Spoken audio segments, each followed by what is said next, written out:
Everyone else woke up in the survival world with a blank treehouse seed and no way to tell good dirt from bad. After 7 failed creator authority unlocks, I got a consolation prize called item identification. That ability let me read the color grade of any soil, plant, or beast, so I planted in rare blue soil and grew a purple treehouse no one could match. By the first event, Seo Shin sat alone atop the district. The junk seed had crowned me number 1. If this hook caught you, hit like and subscribe to lock in your spot for the next part. Both buttons matter, but to feel the win, you need to feel where I started. Let me take you back. I wake up in a jungle. The insects around me are screaming so loud I cannot believe I slept through any of it. And when I bolt upright, I find myself lying on a square stone slab in the middle of dense forest, sore all over, like I spent the whole night on a hard floor. I sit there dazed a long while before I accept that I am not dreaming. The last thing I remember is crawling into bed, so I have no idea how I ended up here in short sleeves and shorts I have never owned in my life. For one cold second, I wonder if I have been kidnapped. Then a voice echoes inside my skull and snaps me fully awake. It welcomes me to the survival world, says my only objective is to survive, and that I should forget everything I once had,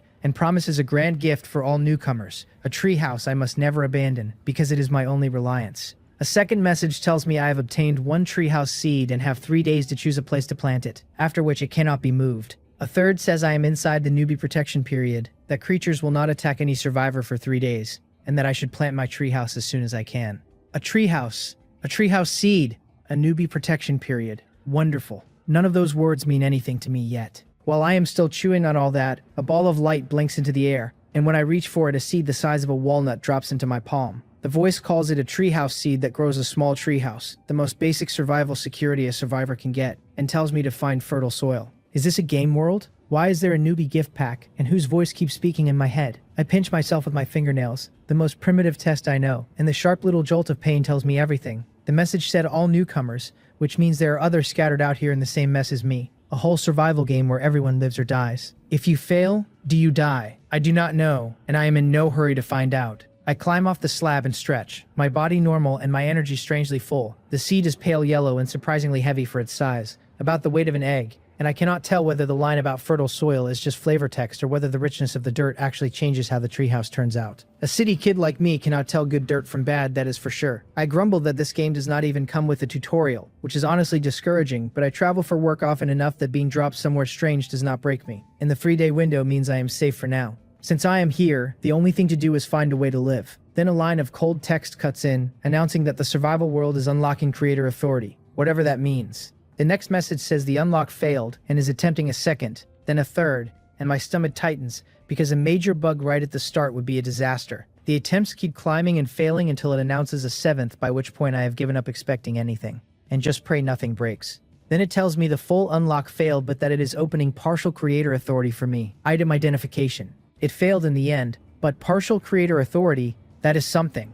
I have played sandbox games before, so I know creator mode is a completely invincible state with infinite resources. Basically a built-in cheat.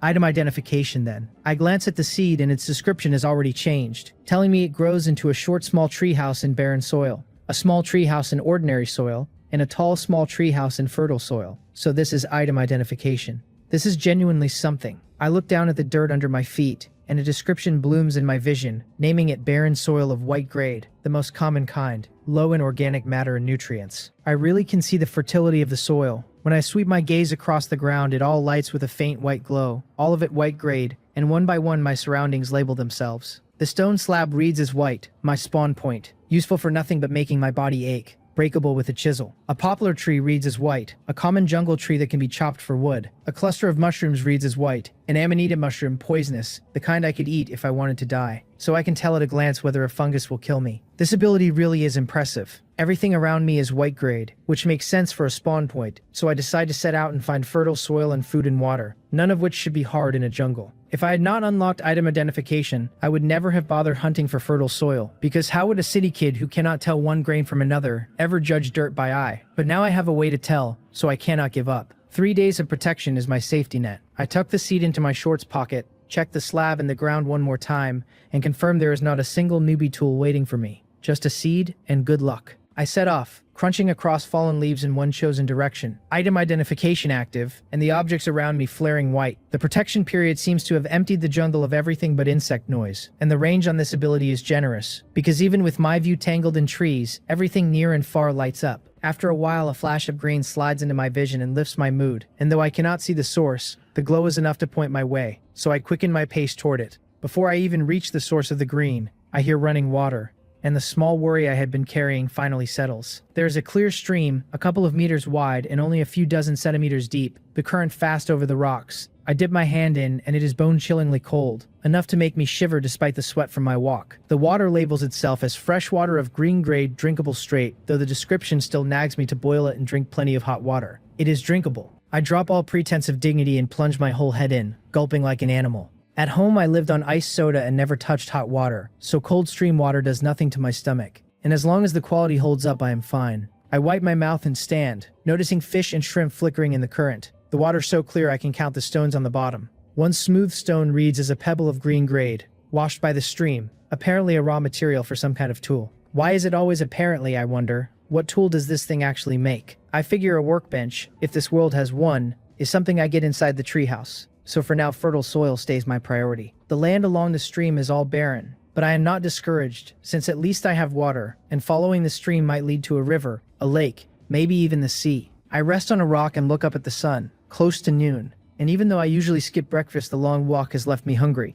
I follow the stream downstream, and soon green light appears again. This time I do not bolt forward. I stop and squint to gauge the distance, somewhere around 1,000 meters, likely the effective range of my discernment ability. It is more than enough, because as long as my line of sight is clear, I can read the grade of every resource within a kilometer. And though I see only the glow and not the thing, the glow points me where to go. My opinion of this ability climbs another notch. I speed up and quickly reach the resource, throwing off the green light. The moment I see what it is, my eyebrow goes up. Food. In this jungle, there really is no reason to worry about going hungry. Better still, it is a food I have never tasted, which delights the foodie in me. The bush is buried in a patch of shrubs, and without the green glow I would never have spotted it. Reading is red berry of green grade, an edible fruit that can be eaten raw, sweet and sour. Not very filling, but thirst-quenching and delicious. I pick one, wipe it on my hand and pop it in my mouth, and it tastes like nothing I have had before, wild and bursting with juice. There are a few dozen in all, so I strip the bush, rinse them in the stream, eat a dozen to take the edge off my hunger, and stuff the rest in my pockets,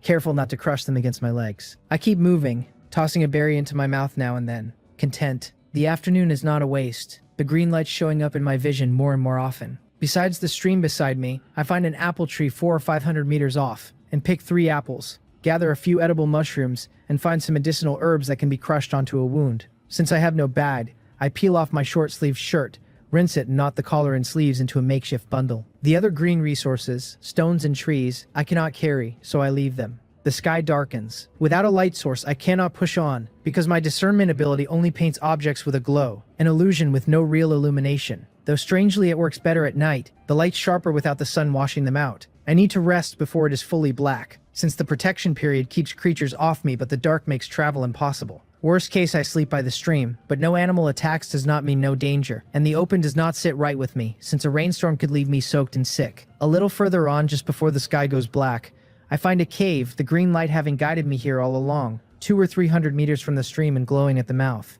The cave reads as a black bear cave of green grade, the home of a fierce black bear that lived here until a mysterious force recently made it go missing, and it will not return for at least 3 days. A bear's cave. Of course it is. Lucky for me, the protection period emptied it, because stumbling to the mouth of an occupied bear den could have cost me a limb. I am a little afraid, but I trust the description, since this is a feature of creator mode, and if even this lies to me, I might as well die and find out whether dying sends me home.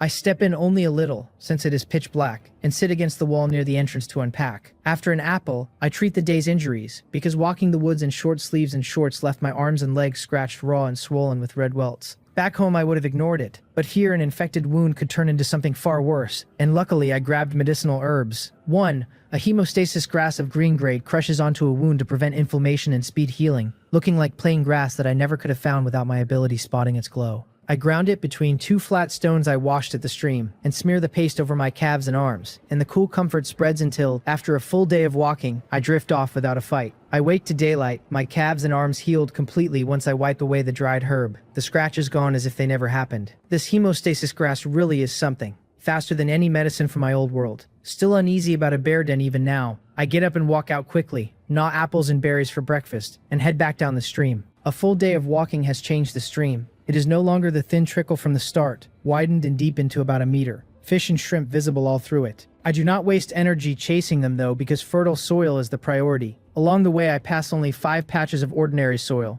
the rest all barren, and no other survivor either, which is strange. Finding fertile dirt by intuition would be all but impossible. Even ordinary soil hard without an ability like mine, so maybe this world never meant for anyone to grow a high-grade treehouse. The thought actually excites me, because if I find fertile soil, my starting point will sit far above everyone else's. It is in the bag. I decide to find it today because I am done sleeping rough. As I walk, I work out the pattern of the soil and resources. So far I have seen only two colors, white and green, with white a grade below. The 5 patches of green soil all turned up where green plants grew. But a few green plants also grew in white barren soil, so white soil mostly grows white plants and sometimes a green one, while green soil so far grows green plants across the board. Maybe green soil even has some chance of growing something higher. While I am still turning this over, a broad sweep of green light fills my vision, and joy surges through me. I jog forward and look toward the source, and the instant I see it I am overjoyed. A lake. I knew there would be a lake. The ground around a lake is far flatter than around a stream, much better for a home, and where there is a lake the resources will be rich.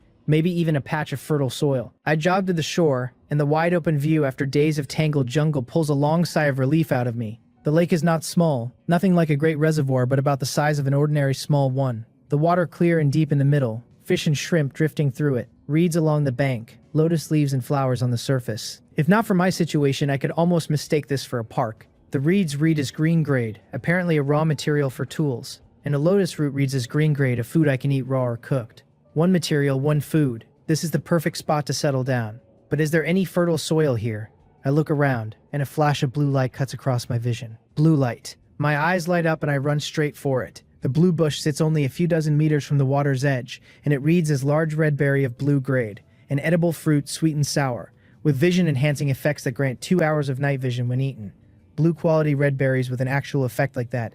I can hardly believe it. But the berries are not the real point. I lower my gaze slowly to the dirt beneath them, and it reads as fertile soil of blue grade, very rich in organic matter and nutrients, rare even in the jungle. Beautiful.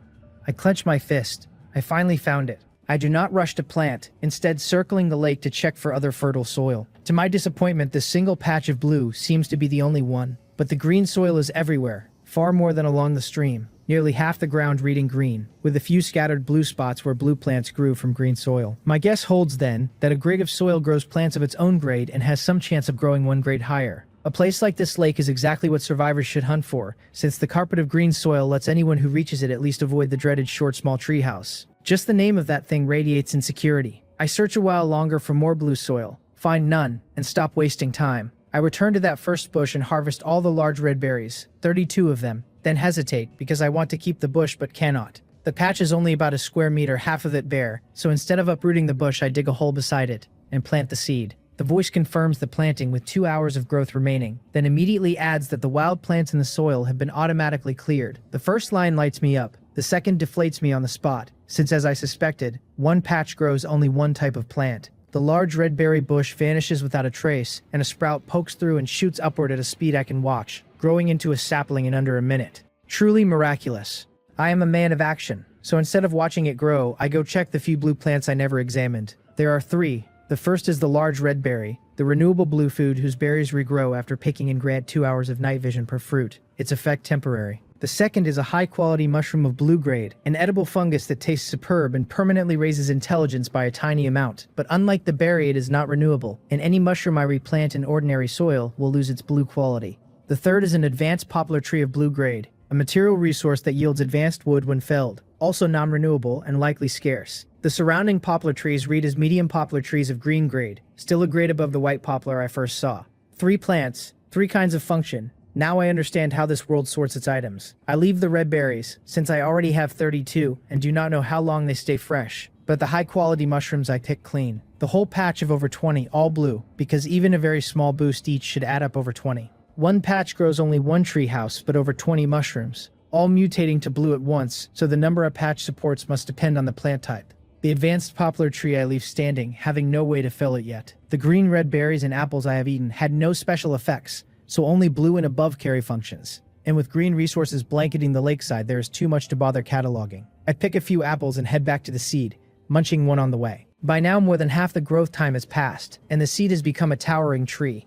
Is that a banyan? I stare up at the massive thing, its branches so lush it is hard to believe. Banyans have always been called a single tree forming a forest, since their canopies cover enormous ground, and back home, a century-old one could shade over 1,000 square meters by itself. This one is not done growing, but its canopy already spreads over 100 square meters, and as I watch it thickens until sunlight can no longer pierce it, the crown turning into a giant opaque ball of green.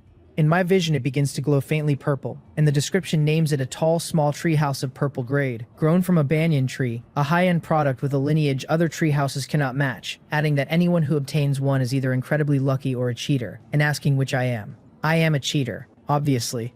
I switch off item identification, since my whole field of view has become a riot of color, basically light pollution. Planting a seed of unknown level in blue fertile soil produced a purple treehouse, which must be the seed's nature, using whatever soil it gets to grow the highest treehouse that soil can support. So by that logic, white soil yields a green short small treehouse, and green soil a blue small treehouse. The voice announces the growth is complete, and the treehouse ready for occupancy. The dense canopy seals out every ray of sunlight, and from the outside it looks like nothing more than a breathtakingly huge banyan, with no sign it is a treehouse at all. There is one problem. The tree stands about 20 meters tall, the height of a 7-story building, and even the bottom of the canopy hangs around 10 meters up, level with a 4th-story window. How am I supposed to get up there?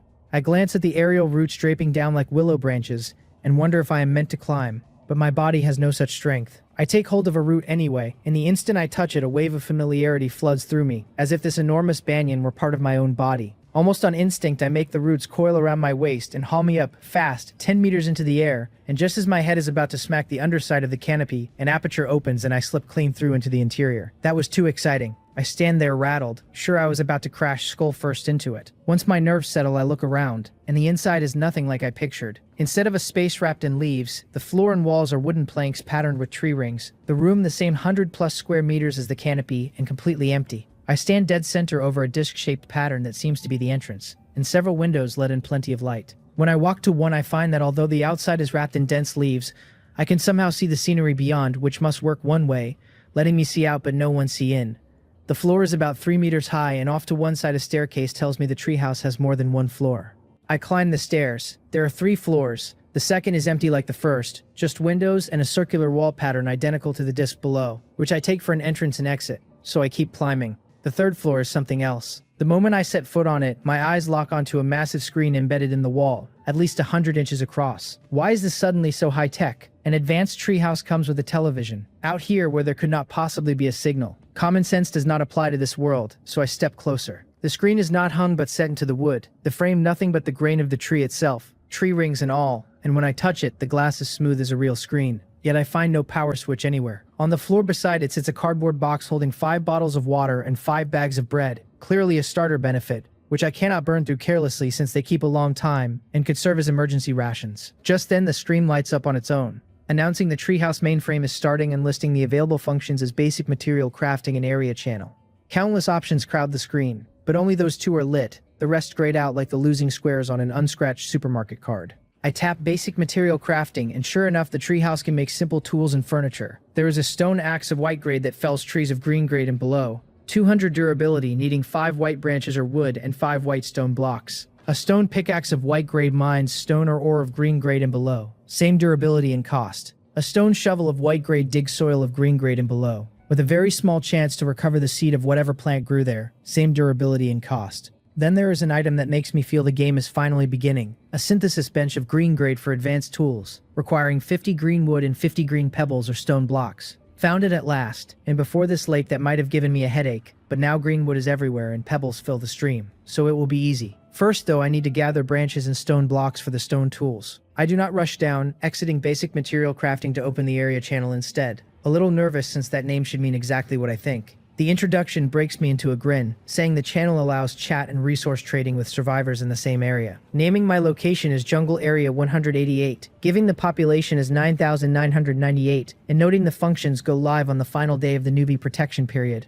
with one more warning never to abandon my treehouse, or face the consequences. The final day is tomorrow. After 2 days exploring this empty jungle alone, my mind stretched nearly to breaking. Finding out there is a platform for talking and trading puts me instantly at ease, because being alone too long is a fast road to depression. But first I have stone tools to make. The materials for stone tools, white branches and white stone blocks, can be picked straight off the ground. So how do I get down? I find a circular pattern on the wall like the ones below, press my hand to it, and that familiar sensation returns, my body stepping toward it almost on its own. The wall ripples like soft clay. I walk through into the canopy, and a root catches my waist and lowers me to the ground. Truly amazing. When I grab the root again, the layout of all 3 floors appears in my mind. So I think second floor, and the root coils around me and carries me straight there, meaning I can enter any floor I choose. The whole motion is so smooth it feels like an amusement park ride, almost tempting me to do it a few more times. But getting down to business matters more, since the protection period only lasts 3 days, and I want to gather all I can before trading opens tomorrow. I start scavenging, and thanks to my discernment ability, the graded items glow, though not everything carries a grade.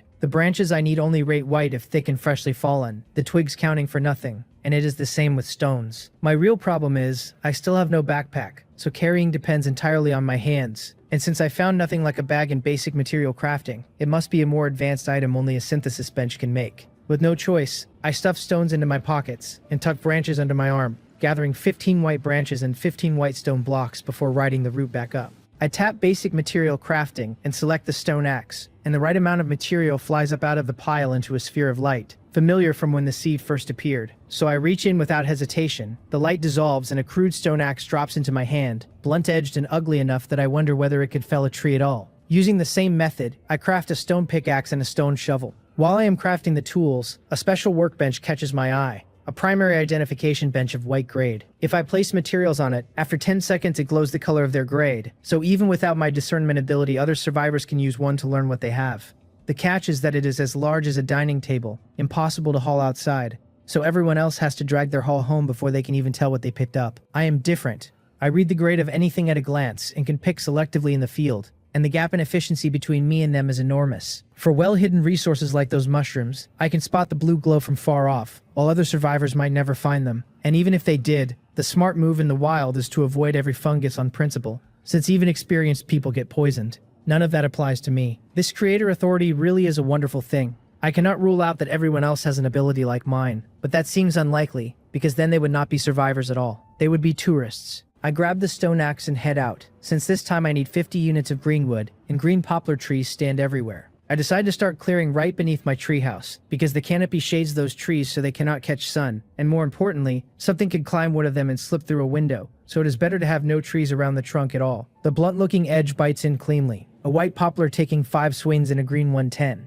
each felled tree breaking into 4 or 5 sections as it lands. For most people, 50 green wood would take real time to accumulate, but for me it is far too easy, though without a backpack each heavy length has to ride up trip by trip. By the time I finally have my 50 units, the sky has turned sunset colors, a whole afternoon gone. I slump onto the 3rd floor, exhausted and griping that this efficiency is terrible. I carried up plenty of white wood too while clearing, and I want to use it for furniture, since the treehouse is far too empty to keep sitting and sleeping on the floor. I craft a table, chair, and bed in white wood, and soon I have my first batch. The wooden table of white grade can barely hold a few items and breaks under anything heavy. The wooden chair of white grade warns that anyone over 90 kilograms should just use it as firewood. The wooden bed of white grade says its only difference from the ground is the creaking that ruins any chance of sleep. And sure enough, when I sit on it, the frame creaks enough to set my teeth on edge. Crude, but there is no help for it, and I am not in the habit of sleeping on bare floor where some critter might crawl onto me. I gnaw an apple for dinner. The lake has fish and shrimp, but I cannot catch them. And I cannot make fire either, since drilling wood is hopeless for a novice. So I save my energy and hoard the sealed water and bread, which keep a long time. The synthesis bench should be able to make a campfire or fireplace, so I decide to prioritize it. And with the protection period still on and no dangerous animals around, this is the perfect window to gather materials. The sky is fully dark now, so I eat a large red berry, the blue one that grants 2 hours of night vision, and a cool sensation spreads around my eyes. The surroundings outside the window snapping clear as daytime. I have not finished clearing beneath the treehouse, but tonight I want to find green pebbles or stone blocks for the synthesis bench. I move along the stream scooping pebbles, since I have seen no large green stones, and the pickaxe has been useless, and when my pockets fill I knot my short-sleeve shirt into a makeshift bag again. I have to admit the starter shirt is good quality, since it does not tear no matter how I abuse it. Soon I reach the Black Bear Cave where I slept the first night, set on looking inside properly this time. It reads as a Black Bear Cave of green grade, the bear gone after a mysterious force made it vanish. I find nothing of value at a glance, which disappoints me since this is a green grade cave, so why is it empty? Could it be? I raise my pickaxe and strike a protruding rock to test the idea, and I feel that gathering sensation, the same pull as harvesting a resource. Overjoyed, I swing 10 times until the whole protrusion shatters across the floor, the pieces reading as stone block of green grade, rock from inside a cave, harder than ordinary stone. Now I have a source for green stone blocks. The only trouble is the distance from my treehouse, and the black bear returns once the protection period ends, so I had better gather all I can now. I never find the source of the faint wailing wind I kept hearing that first night, so I leave it. Once I have 50 stones, I head straight home, since I need a backpack soon because even 50 pebble-sized stones are a nuisance to carry like this. Back in the treehouse, I select the primary synthesis bench, which finishes at once and asks where to place it. And after a moment, I set it in a corner of the third floor near the screen, since planning a layout can wait.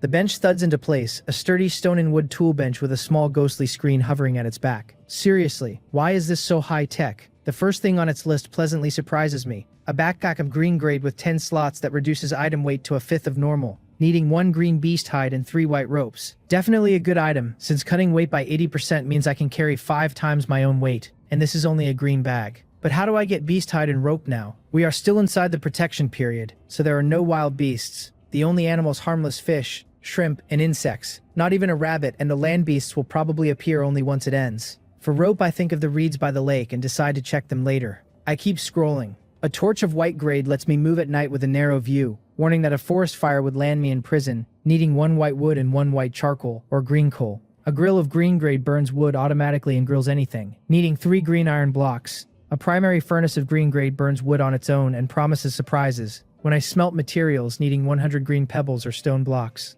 A fireplace of green grade mounts on the wall, burns wood, absorbs smoke and toxic gas, and warns I could freeze to death in winter without it, also needing 100 green pebbles or stone blocks. I rub my chin over the fire items. The night vision from my berries beats a torch, but a torch is a mobile heat source that scares off beasts, so I should prepare a few. From gaming experience, charcoal should smelt in a furnace from whitewood, while coal is not my concern yet. The grill is good, but I have no iron blocks, though once trading opens there will surely be people with iron ore to buy from. The fireplace I do not need in the middle of summer. Come to think of it, most survivors will not manage a synthesis bench this early, since 2 green materials are hard to find, and if winter comes early without fireplaces, a great many of them could freeze to death. The screen says it is past 11 at night, the 3rd day nearly here, and the area channel shows a countdown, 6 hours and 53 minutes until it opens at 6 in the morning. I lie down on the creaky bed, exhausted, and drop off fast. A notification wakes me. The area channel is open. My region jungle area 188, the population now 9,997. And the message tells me that from today on I am no longer alone, warns one last time never to abandon the treehouse that belongs only to me, then invites me to survive together with the other survivors. Grumpy from waking, I still spring out of bed at that, and since my bed sits right beside the screen I tap the area channel directly. Inside are 2 sub-channels, the chat hall and the trading platform. About what I expected, and I open the chat hall to find it silent. Then a single line appears in the quiet, someone asking if anyone is there. Instantly, the hall floods to life, people exclaiming that there really is someone, that they finally found another person, that they cannot believe what these 2 days have been. Others ask whether everyone is in a treehouse and started with just a seed, and the answers come back the same. Me too, same here. One marvels at how high-tech the screen is, while another desperately asks if anyone knows how to log out, saying he had not even saved his game, that he fell asleep at his desk and woke up here.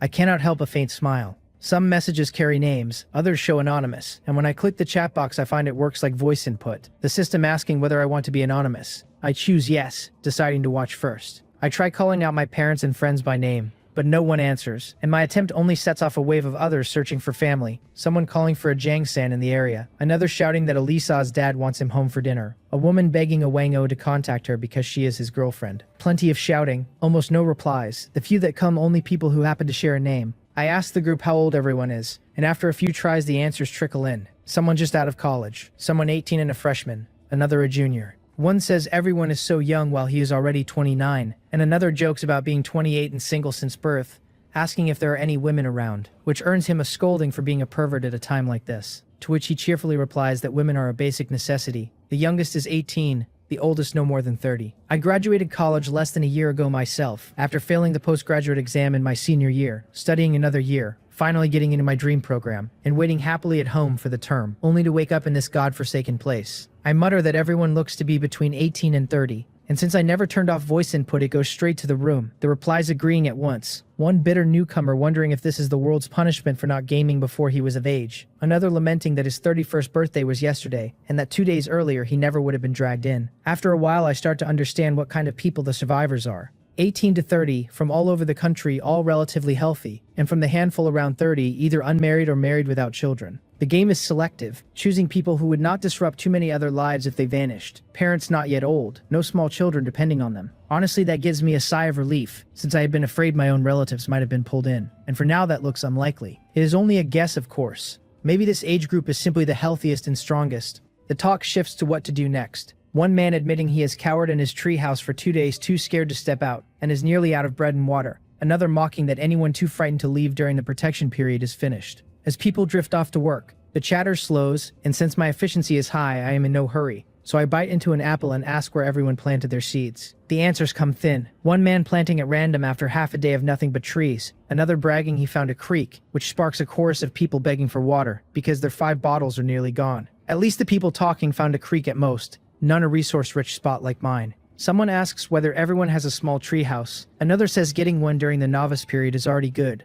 while a third complains his is short and tiny, under 20 square meters, about the size of a dorm room. Even without my discernment ability, they can read an item's name, just not its grade color. Then one post stops me. Someone asks, half to themselves, isn't a short small treehouse just a small treehouse? Then adds that they forgot to turn off voice input. The name attached is not anonymous, it is real, Lee Mun-hee, which sounds like a woman's name. Her post gets buried fast, but it tells me lucky people do exist. Still, someone like me who found fertile soil probably will not turn up twice among nearly 10,000 people. Because that takes more than luck, it takes being fortune's favorite child.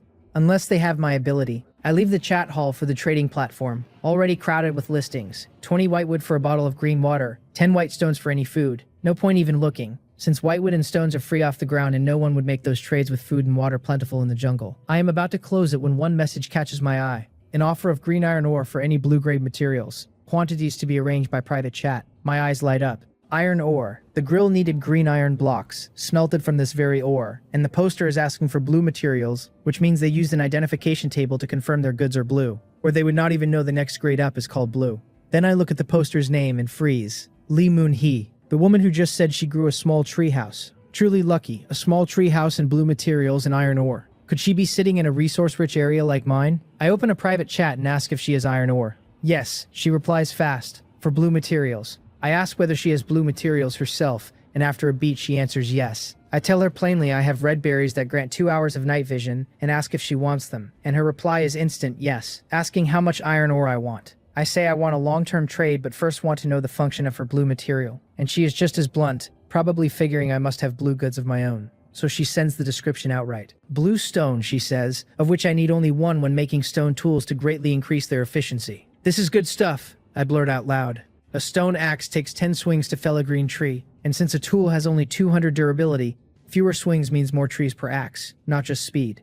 Because it was voice input, my exclamation went straight to her, which leaves me a little embarrassed, and she answers with nothing but a long string of dots. I get to business and ask if she is selling, saying I want 3, and she shoots back that it depends on my offer, sharp as anything. I make the first move, telling her she surely has plenty of green stone, while I have plenty of green wood, and offering 50 green wood to help her build a synthesis bench for 3 blue stones. She weighs it a while, then counters with 60 wood plus my red berries. 1 blue stone for 20 wood, and I am still profiting, since I have so much wood I do not even want to chop more, so I agree, but insist the berries trade for iron ore at her price, 20 per berry. Deal, she says. She immediately fires off a trade, 3 blue stones for 60 green wood. Is she always this decisive? I cancel it and explain I have not cut that much wood yet, suggesting we trade the berries first, and after a pause she asks for 3. I trade 3 large red berries for 60 iron ore. She accepts, and then she opens a new trade, 1 blue stone for nothing. I am confused until she explains she will send 1 ahead so I can make a new axe and start chopping, and that I can hand over the rest when I am done. Kind of cute, trusting a stranger this easily, though she likely has a fair stockpile of blue stones, or she would not front one so casually. I accept and craft the new axe at once, which reads as a stone axe improved to green grade, able to fell blue trees and below, tougher and sharper, 200 durability, comfortable. Her resources are strategic, so clearly I need to stay on good terms with this Lee Mun-hee. And now that I have the axe, it is time to cut that blue advanced poplar tree I found. On the other side of the channel, in a treehouse 1 size smaller than mine, a short-haired girl turns a red berry over in her hand, her tall frame and toned arms suggesting she works out often. Blue grade really does carry an extra ability, she murmurs, confirming the night vision. Her treehouse has 2 floors of about 50 square meters each, and she walks down to glance at the stones and iron ore piled on the first floor. The haul from a full day of mining once she realized the trading platform would open today, work that drained her Her treehouse sits close to the mine, and her fitness runs above average. But her limbs ache and her legs tremble, so she plans to recover today and trade her haul for supplies. This guy seems very capable, already built a synthesis bench, she sighs, while she chopped half a day yesterday and saw nothing but white wood. Very strong, but with no iron ore of his own, they should be able to cooperate. She planted beside the mine in a stream because the two resources were enough. No point walking aimlessly, and she wonders whether her 2-4 treehouse might outclass the short small treehouses everyone else describes. She is only a college sophomore, never prepared for survival, and even now it does not feel real. But the thought still gives her a small thrill. Maybe mine is even better, she thinks. So far only I have asked about her iron ore, which makes sense since most people have not built a synthesis bench and can only guess at the materials they gather, leaving iron ore useless to them for now. If this anonymous guy is really trustworthy, she decides a few blue iron ores would not hurt. On the identification bench beside her sits an ore glowing blue, different from the ordinary kind, since her blue stones let every tool gather blue supplies others cannot, and it reads as iron ore of blue grade, needing only one piece added when smelting to refine a blue iron block. Just then my message arrives, and she wonders why the guy is back so soon. A few minutes earlier, I had taken the new green axe beneath my treehouse, where half the ground was still uncleared, poplar trees and even white and green share. The first white poplar snapped on the first blow and crashed down in 5 pieces, the same tree that took 5 hits before, and a green poplar fell on the second swing. This is too powerful. 5 times the efficiency, one axe doing the work of 5, the real power of blue material, far more useful than the red berry. Like a war god, I swept through and felled every remaining tree under the trunk, the ground buried in white and green wood, and with no transport needed I just grabbed it and let the treehouse haul me up, stacked it on the first floor, and opened a trade with Lee Mun-hee, 60 green wood for 2 blue stones. It went through, proof that trading works from anywhere as long as the materials are inside the treehouse, and the 2 blue stones landed in my hands. Without a second thought I craft a stone pickaxe with a blue stone block, planning to gather more green stone today, since that black bear mine closes to me once the protection period ends and the bear returns. Just then Lee Mun-hee messages, asking how I collected it all so fast, whether I am surrounded by green trees. I glance at the lakeside, lush green stretching 1,000 meters out. The trees I cut barely a fraction of it, so I tell her yes, I am not short on wood. Then do you also have a lot of food, she asks, and instead of answering I ask what she is really getting at. A voice chat request comes through, which startles me. You can do voice chat? After a moment I accept, and a pleasant girl's voice asks twice whether I can hear her. A social butterfly, nice. Her energy lifts my spirits and I tell her I can hear her, then guess that she wants to cooperate. Wow, your voice is so nice, she says, which nearly makes me laugh. Since over text she had been so sparing she answered everything with a single grunt. That's right, she wants to cooperate, she goes on, and asks again whether I have a lot of food. Enough for me to eat, I tell her, never mentioning the fruit trees, the lake of fish and shrimp, the apple trees everywhere. The truth being, I could feed a whole group without trouble. Good, she says, and lays it out that she has plenty of green stone and ore but only white trees, and judging by my situation I am probably short on stone, so she proposes trading her stone for my wood. Then why did you ask about food, I ask. She admits she was afraid I would be short, and try to swindle some off her, since she barely has enough for herself, then asks flatly, one word, are we cooperating or not?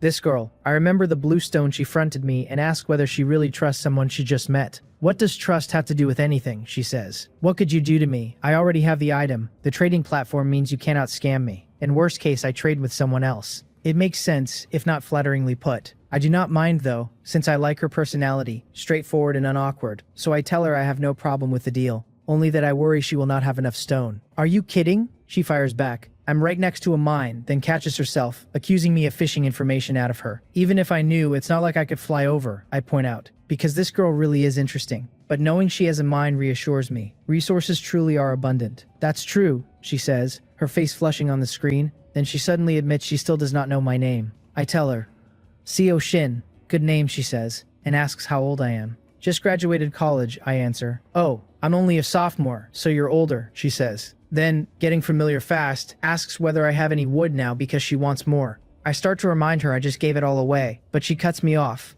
tells me to wait, and ends the call. While I am still wondering, a notification sounds. Lee Mun-hee has initiated a video call. You can even make video calls between screens. Bold, with someone she just met, though I understand, since cooperation feels more real face to face. Once it connects, she will see my face, what is behind me, that my treehouse is huge, that I am strong. But so what? None of this needs hiding. She cannot crawl through the cable to raid me, and showing strength could give me the upper hand in trade.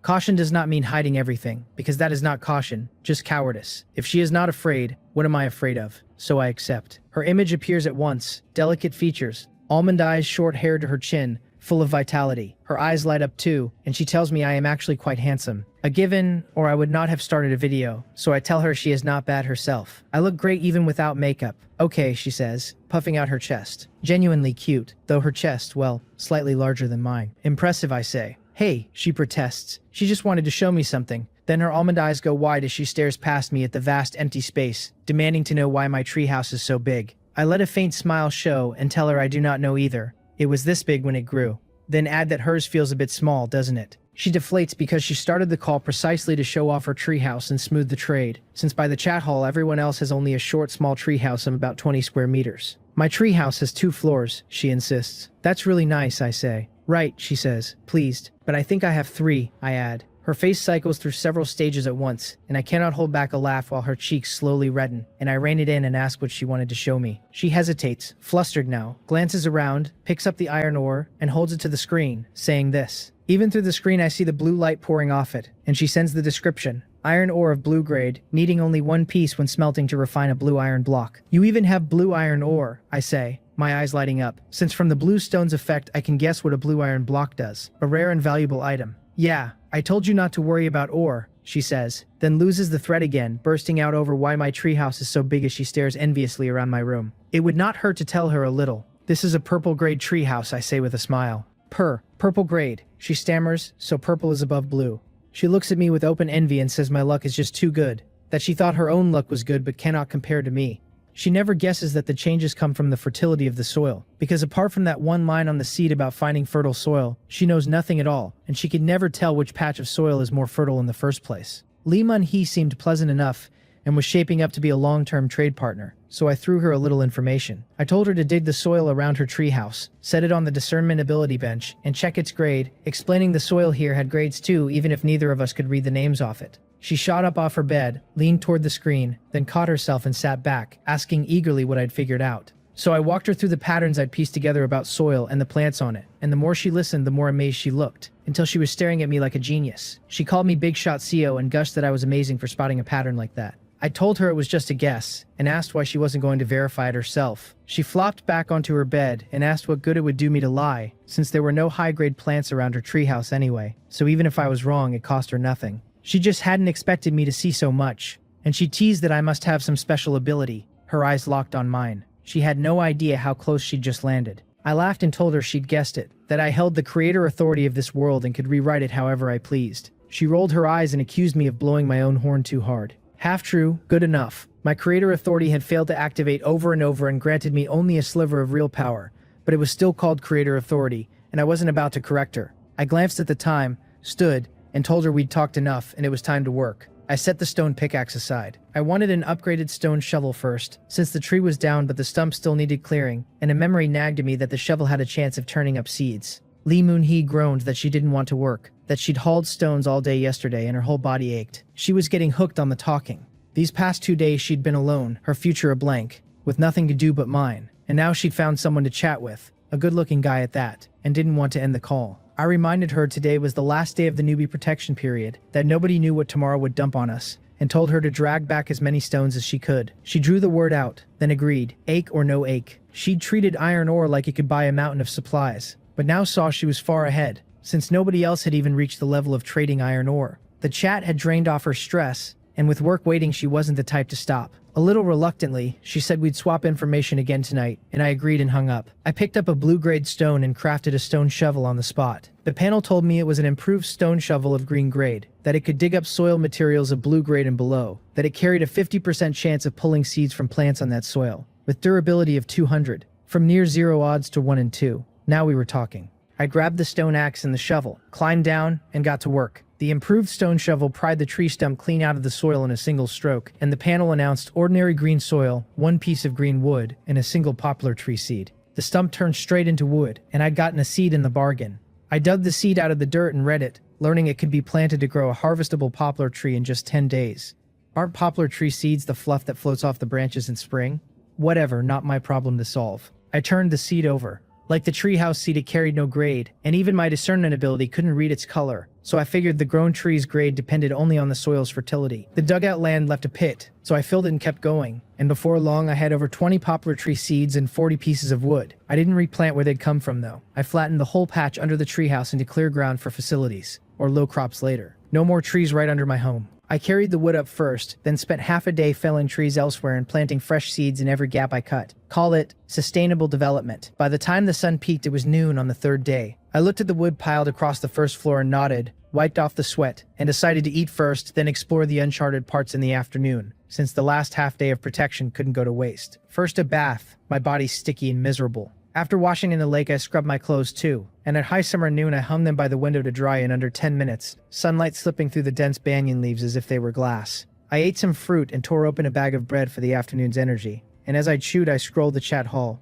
The feed was a chorus of misery, people dying of thirst and begging for water, someone cursing the place as a hellhole of nothing but trees, someone else snapping that there were streams everywhere and asking whether they'd forgotten how to walk. Others couldn't risk wandering far for fear of losing their tree houses, and they pleaded with anyone near a stream to share, since water was worthless anyway. While Lee Moon-hee and I argued over blue-grade supplies, half the channel still couldn't lock down basic drinking water, and I had no intention of playing porter. The crafting list had buckets and basins I could make from white wood, but hauling water up just to hand it across would burn time I wouldn't surrender on the final half day of protection.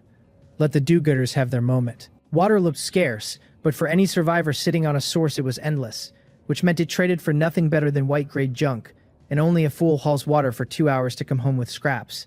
The treehouse chimed. Lee Moon-hee was ringing me with a video call. What was this little beauty doing calling in the middle of the day? She'd said tonight. I wasn't even wearing underwear, so accepting was out of the question, and I rejected it on reflex. She fired a message into the chat window asking why I'd hung up, saying we could talk whenever we were free, and I told her I was washing my clothes. She sent back a small sheepish acknowledgement. Then a voice call request popped up. So persistent. Fine, I'd take it.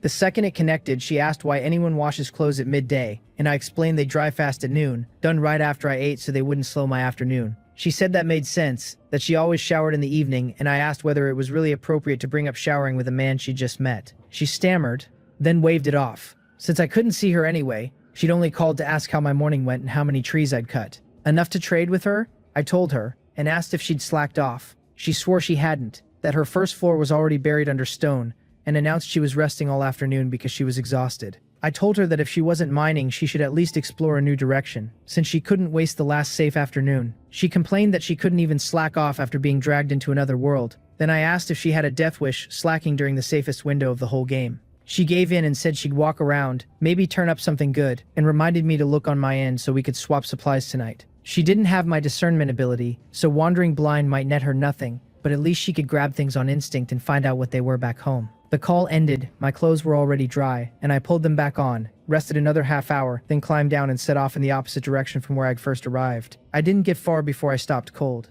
Other survivors might miss it, but with my discernment ability, the dividing line was glaring. Inside it, where I stood, the world was lush and green, half of it green-grade resources. Outside it, the land turned to washed-out patches of white with only the occasional green speck. I glanced back and gauged myself at about a kilometer from the lake, the limit of my ability's reach, since I could no longer catch the green glow it gave off. Staring at that vast whiteness, I gave up on leaving the resource area. The gaps between areas wouldn't be short, so pushing out meant burning time wading through an ocean of low-tier junk to maybe find the next one. Better to wait, and I'd only ever circled the lake anyway, so it was time to comb the whole area properly. I spent the whole afternoon at it, and a resource area earned its name.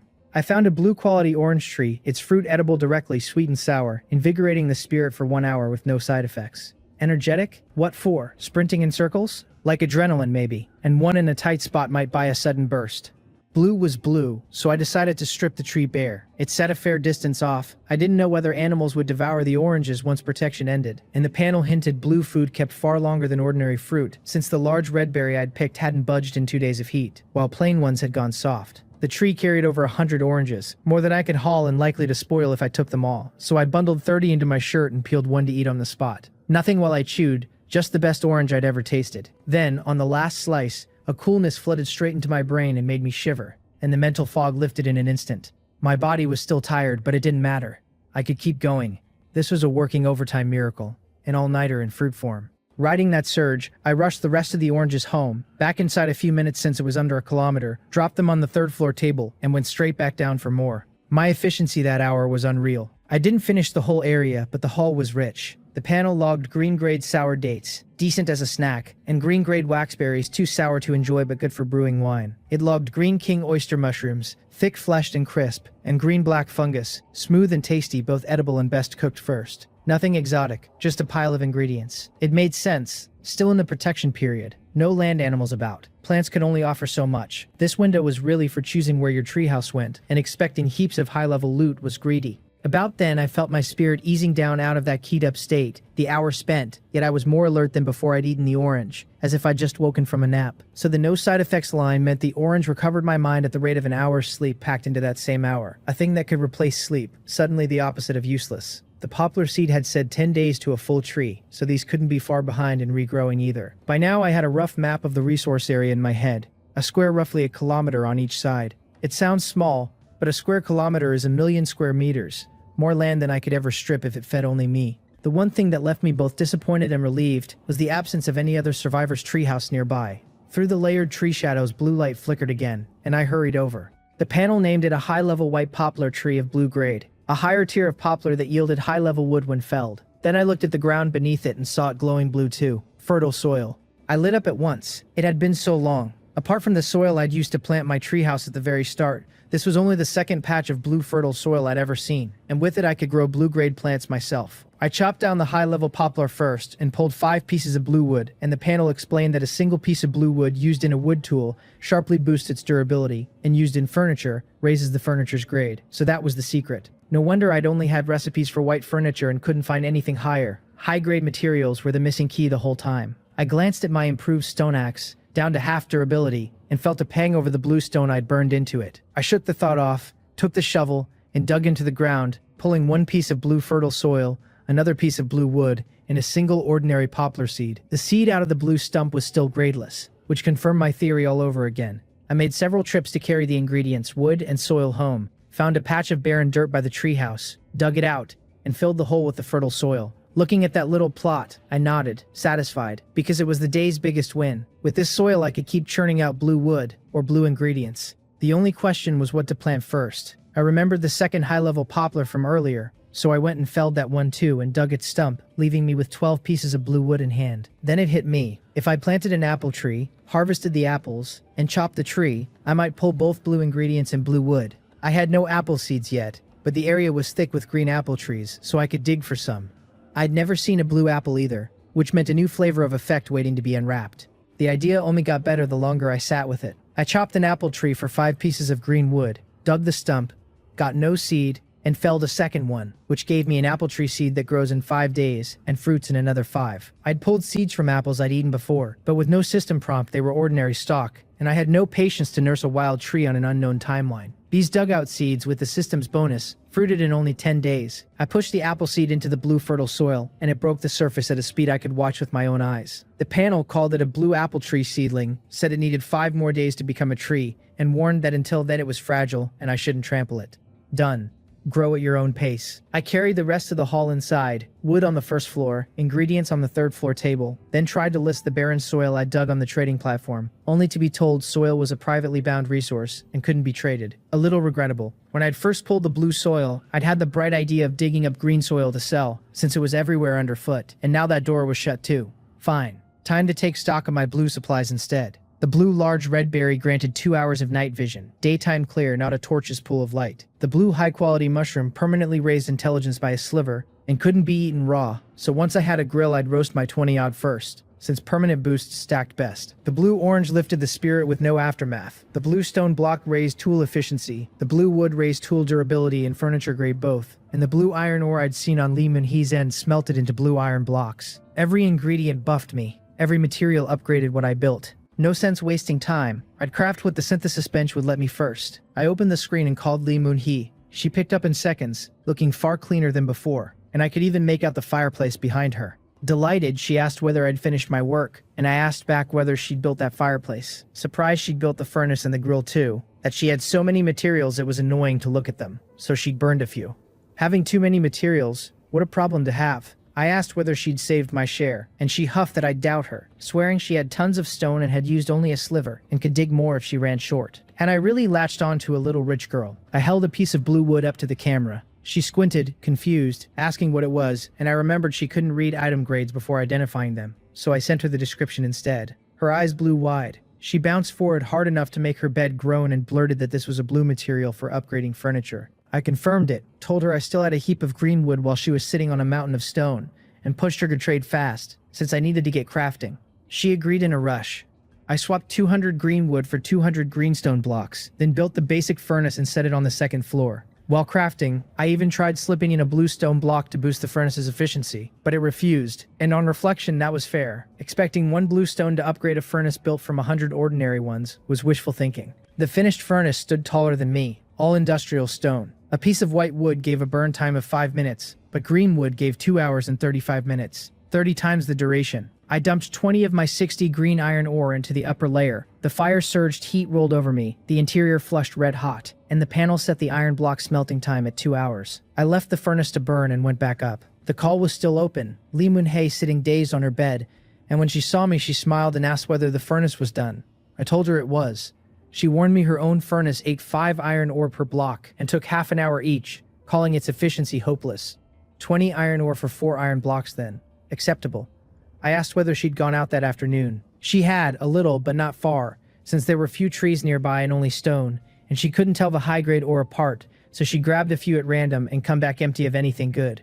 Then she shrugged, looked at me with open hope, and asked whether I was selling my blue wood, because her bed was terrible, slapping it so it creaked on cue. I'd shown her the blue wood, meaning to sell it all along. Keeping resources flowing was the only way to keep a little rich girl with a mine in her backyard interested, so I asked how many she wanted. Her eyes lit and she asked whether I had a lot. Not much, I lied. 3 at most. She agreed instantly, offering the same rate as before, 60 green resources for 3 blue wood. Based on the burn time, 1 green wood was worth 30 white, and green carried functions white didn't, so a single green wood was easily worth 40 or 50 white, which put 1 blue resource north of 20 green. Trading with Lee Moon-hye didn't bother me, since I'd already gotten bluestone from her at a 20-to-1 rate before, but once I listed things on the trading platform I'd need a real price. I wasn't short on green anyway, so I asked how much blue iron ore she had left, offering a clean 1-to-1 trade for ore, and some bluestone besides. She was decisive, firing off a trade at once, 3 blue iron ore and 2 blue stone for 5 blue wood, and once I accepted we traded a few more words and hung up.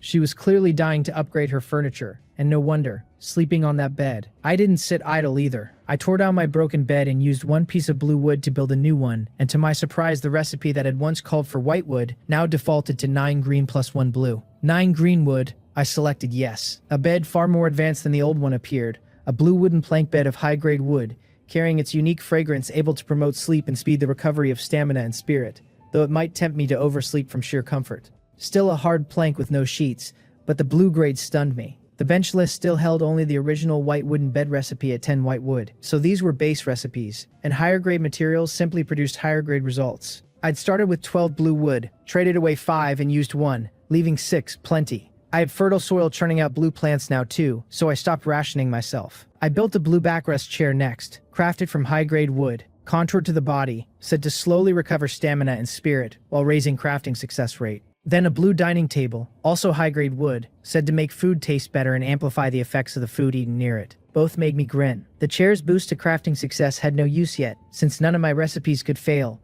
but blueprint-locked items with failure chances were coming, and when they did, this blue chair would earn its keep. The dining table surprised me even more, so I pulled out a blue-red berry, the one good for night vision, since dusk was settling in and I wanted to spend the last safe hours doing something. I sat in the backrest chair at the dining table, ate a normal apple and 2 normal oranges for dinner, then the blue large red berry. My eyes brightened, and the dimming world outside snapped back into clear view. 3 hours, the night vision stretched from its usual 2, a full 50% gain. There was a faint fullness too. 1 apple and 2 oranges should have barely staved off hunger, yet I felt genuinely full, the table amplifying not just the special effects of blue food, but its plain energy. Half again as much out of every meal. This dining table was a treasure. After the red berry, I grabbed my tools and headed straight down to stop wasting time. The first thing I saw at the base was the apple tree, already sprung up into a small sapling. Fast. I wondered whether I should protect it, since once the protection period ended, some beast might come trample it. I thought it over, went back up for the simple fence in the crafting list, made a few, and ringed the sapling with them. Then I went back to gathering wood everywhere, chopping until my improved stone axe wore out and shattered. Next came the hauling, and it was a pain. For future convenience, I first cleared a small path around the treehouse. Because I'd wandered a good distance, chopping and dragging it all back was no small job.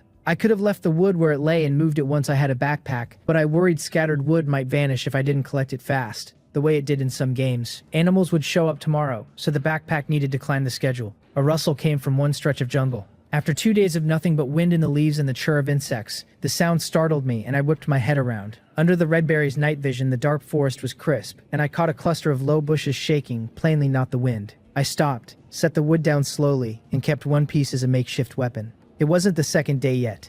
Judging by how dark the sky had gone, even in summer it was 8 or 9 at night at most, far too early for land animals. Could another survivor have stumbled onto my spot? I held my ground and called out, asking who was there. The bushes froze the instant I spoke, which only wound me tighter because that meant something living was hiding in them. I tried again, telling whoever it was to come out that I could see them. The bushes shook again, and a small brown head popped free, white markings on its face, white ears twitching, leaves clinging to its fur. I stared at the cute little thing peeking at me with only its head out, completely thrown. A red panda? A raccoon? It wasn't afraid of me. It wriggled out, shook off the leaves, padded to my feet, hooked its claws into the leg of my shorts, and let out a thin whimpering cry. I'd been so on edge I nearly kicked it, but it wasn't aggressive and it was painfully cute, so I eased down and patted its head while it whimpered happily. Up close I placed it. Red pandas run brown and adorable, while raccoons are black and white with that troublemaker look, and this one was clearly a red panda. I pulled a large red berry from my pocket and asked whether it wanted to eat. The second it saw the fruit, it whimpered high, but it didn't lunge, only stared up with pitiful, longing eyes. Where had this guy come from? And had protection ended early? It shouldn't have. This was the only animal I'd seen in 3 days, so I set the fruit near its mouth, and it caught it in both paws and crammed it in, eyes squeezed shut in pure comfort, then turned and vanished back into the jungle. That red panda had to be special. Even the black bear in the cave had been pinned by the world's rules until it disappeared, yet this one roamed free. It wasn't simple, but it was gone, so I quit speculating and finished hauling the wood. By then, the furnace had finished. The formed iron blocks sat stacked at the outlet, and when I tested them, they were already cool to the touch. A considerate little furnace. I pulled the iron blocks and loaded 4 green iron ore and 1 blue iron ore. 5 green ore made 1 green iron block, while 1 blue ore could push a block to blue quality, so a 4-to-1 mix would give me a blue iron block. Holding the green iron block I'd already made, I hesitated, in no rush for the grill, because I wanted to wait for the blue iron and build a high-grade blue grill instead. Experience said a blue high-grade grill would carry real benefits, and since I had the materials, why settle? While the ore smelted, I opened the area channel. The count still read 9,997, same as the day before, though I remembered 9,998 the first time I'd looked, and 10,000 at the start. 3 had died during the protection period alone. I wondered how, whether they'd tripped, hit a rock, and fallen to their deaths during the safest stretch of the whole game, and shook my head. The channel was lively. Someone counted down the few hours left in protection. Someone bragged about an apple tree near their treehouse. Someone gripped that their treehouse was too small to fit the wood they'd chopped, so they'd stacked it at the base. Then a more useful voice pointed out the identification station could be built outside the treehouse. No need to cram everything inside. And a panicked reply admitted their treehouse was already packed full. Another begged for food, offering green wood, and got mocked that this was a jungle, not a desert. The last lamented planting at the spawn point with nothing but poplar trees for company. I watched the area channel scroll. A man named Ji Cho-young was the most active voice in it, handing out practical survival guides and earning a name as a big shot across the whole channel. Someone fretted that the protection period was almost over and the treehouse couldn't craft weapons, asking whether you needed a synthesis bench for them. Someone else asked whether any big shots with a bench would sell weapons. Ji Cho-young answered that he'd built a synthesis bench, but it carried no weapon recipes, only advanced tool benches and daily necessities.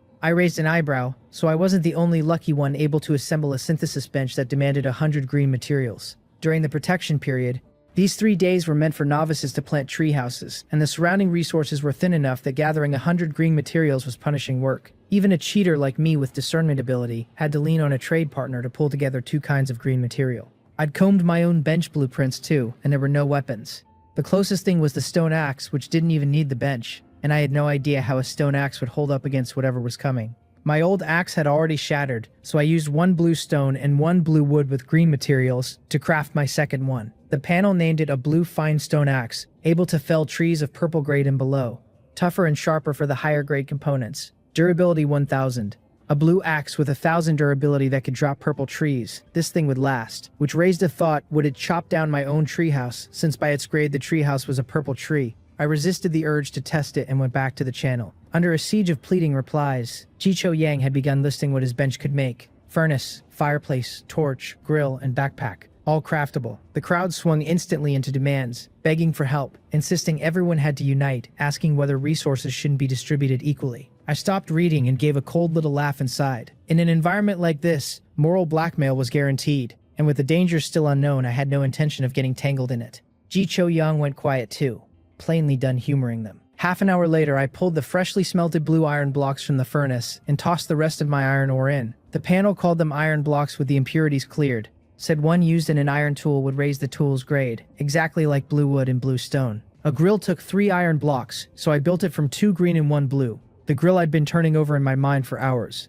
The panel named it a blue grill, a high-grade model that roasted food to perfection while slightly enhancing the ingredients' effects. I fed it white wood, laid the blue shiitake mushrooms, king oyster mushrooms, and wood ear mushrooms across it, and the air filled with their aroma as they roasted through fast. The flame snuffed itself out the instant the shiitake mushrooms were done, and that convenience made me grin, since my own barbecues back home had always come out half raw or smoking black. I crafted bowls and chopsticks from the cheapest white wood, because using blue even on tableware was too extravagant. With the blue grill's boost, the mushrooms surrendered their full flavor, and even with no salt or seasoning, I ate with real relish. My first hot meal after 2 days of nothing but fruit. The 20-odd mushrooms vanished, and I licked my lips wanting more. The shiitake were supposed to permanently nudge intelligence up a hair, boosted further by grill and dining table, but I felt nothing different. The increase may be surfacing elsewhere, or simply too small to register. I had no panel for intelligence, stamina, or strength, so I couldn't measure it, and it didn't matter as long as it tasted good. After the mushrooms, I decided to head back out, with 2 hours left until midnight, to gather reeds and lotus root from the lakeside before the lake turned dangerous once protection ended.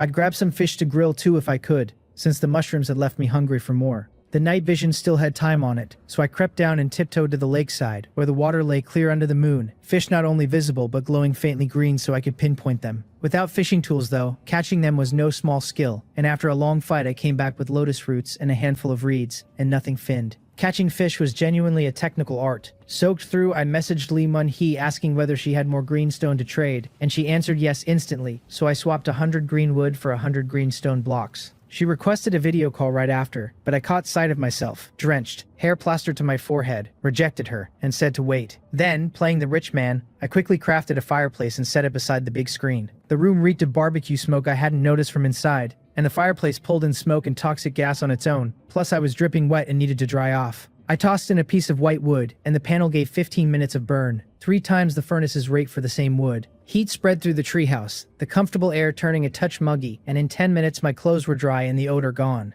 I returned her call, my 4th with this little beauty today. Who knew she loved video calls this much? She picked up fast, and through the screen I could see every piece of furniture behind her swapped out for new, identical to mine. Before I could speak, she beat me to it, eyeing my background and asking whether I'd really made all this furniture, including the high-grade grill. I asked how she could tell, half wondering whether she had an ability of her own, and she said it just looked more advanced than hers, pointing at her own planar grill. I asked why she hadn't made the advanced one, and she said she'd forgotten, just thrown it together. Then she mentioned she'd gone out again that night and hauled back a pile of ore. Enough stone for a while, but she was bored and wished the protection period would end, since all she could do was mine and she wasn't allowed to stray far. It had even warned her when she went too far. Warned her? I straightened and asked what it said. She told me a voice had said not to go too far from the treehouse or something bad would happen. No detail, just a stern tone. I asked roughly how far she'd gone, and she said she had no idea, only that the round trip took nearly 2 hours. About an hour each way, at a normal walking pace that was 4 or 5 kilometers, slower in forest, so maybe 3, and 3 was already far. So our range was tethered to the treehouse, and we couldn't stray. I'd walked a fair distance myself, but never passed about 2 kilometers, only because my ability showed nothing high-grade beyond that. I thought of the people who'd planted at the spawn point and felt a flicker of pity, since there was little around it and the leash made things even leaner. I remembered the Black Bear Cave and warned her to be careful tomorrow, since she was mining at a mine entrance, and fierce beasts living in those caves would come home once protection ended. She said she'd thought of that, which was why she dug up another pile, and she raised the ore to the camera, blue light bleeding off it even through the screen. She crafted everything she could, filled the whole floor with stone, and figured even selling stone would carry her a while.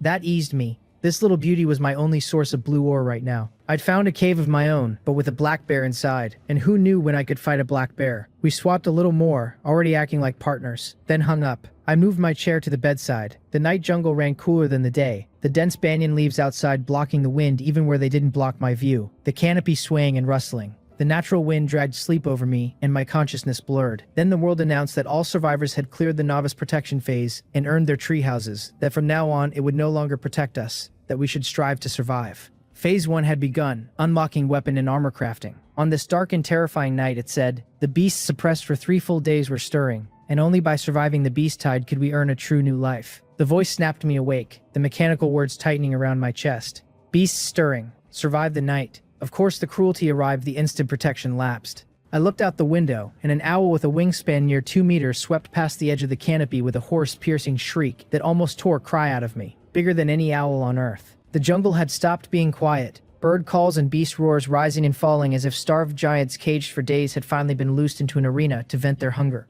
A wolf howl rolled in from far off and made me swallow. My treehouse was tall enough that even the lowest floor sat 10 meters up, the canopy hiding the window from outside, so my little house was completely concealed and basically safe. I breathed out and turned for the screen, and a splash like a waterfall erupted from the lake. Something had surfaced. I spun back, and the sight blew my eyes wide. A giant python's head reared from the center of the lake, the patterns on it like cracks in rock, its eyes dark as an abyss, its scales pale under the moon. The body alone was 2 meters across, and the head, only partly out of the water, ran 6 or 7 meters, the bulk of a dragon. The pressure of it drove the lakeside beasts fleeing into the trees, and its gaze drifted from the bank toward my treehouse, a scarlet forked tongue flicking out of its closed mouth as if sizing up a meal. My pupils shrank. I backed inside, ate a large red berry for night vision, and edged to the window again. The forest had gone past chaos into a brutal, bloody battlefield, the deadliest birds of prey wheeling overhead, wolf howls cutting through, and that giant in the lake at the center of it all. This night would not be the easy thing I'd imagined. I remembered the unlocked weapon and armor crafting from the prompt and rushed to the screen, opening basic material crafting to find new blueprints. There was a white wooden stick, a crude blunt weapon that could be a real companion in strong hands. Durability 200, 10 white wood. A white wooden hammer, light enough that even an ordinary person could swing it but weaker for it. Also 200 durability and 10 white wood. And a white boning knife that could rough dissect beast carcasses for the lowest grade materials. 5 white stone. These weapons were pathetic. I thought of the owls, wolves, and giant python outside, and the sticks and hammers felt like toys. I turned to the synthesis bench, found no weapon blueprints, but spotted a new workbench instead. A green weapon and armor manufacturing table needed to craft and repair advanced weapons and armor, with a warning never to test a weapon's sharpness on it, or it would snap the new weapon 50 green wood and 5 green iron blocks. I ran downstairs, pulled the refined iron blocks, and added them to the rest, 7 green and 2 blue.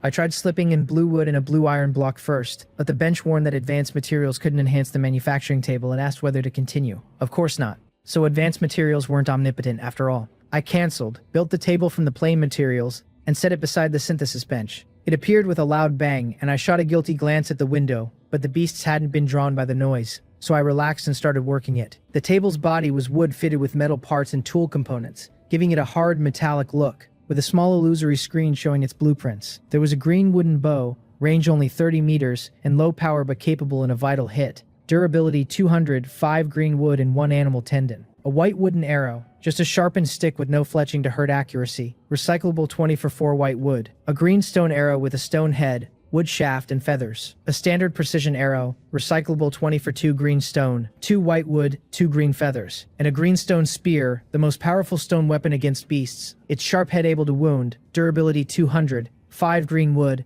and 2 green stone. I could smelt iron blocks already, but there were no iron weapons in the list. A pity. There were stone swords, knives, and daggers below, but I went straight for the stone spear. Knives demand strength and skill. Swords and daggers are toys against fierce beasts. But a spear, a true battlefield killer, lets even a novice exert real power. 1 inch longer, 1 inch stronger. Each has its place. Swords nimble against many small targets. Daggers best grappling close with something like a snake. But with materials scarce, the spear came first. I spent 1 blue wood and 1 blue stone and crafted a blue stone spear, durability 1000, its head able to pierce a beast's hide with ease. Good stuff. The manufacturing table could repair weapons, so as long as the spear's durability didn't hit 0, I could keep mending it. Gripping it, I felt steadier, and I glanced at armor. There was only leather armor, no wood, no iron, so I was stuck in the novice 2-piece set of shorts and a short-sleeved shirt. At least my body seemed to have adapted to the jungle now, no longer getting scraped raw on every branch and shrub, the way it had on the first day, when I'd had to dose myself with medicinal herb.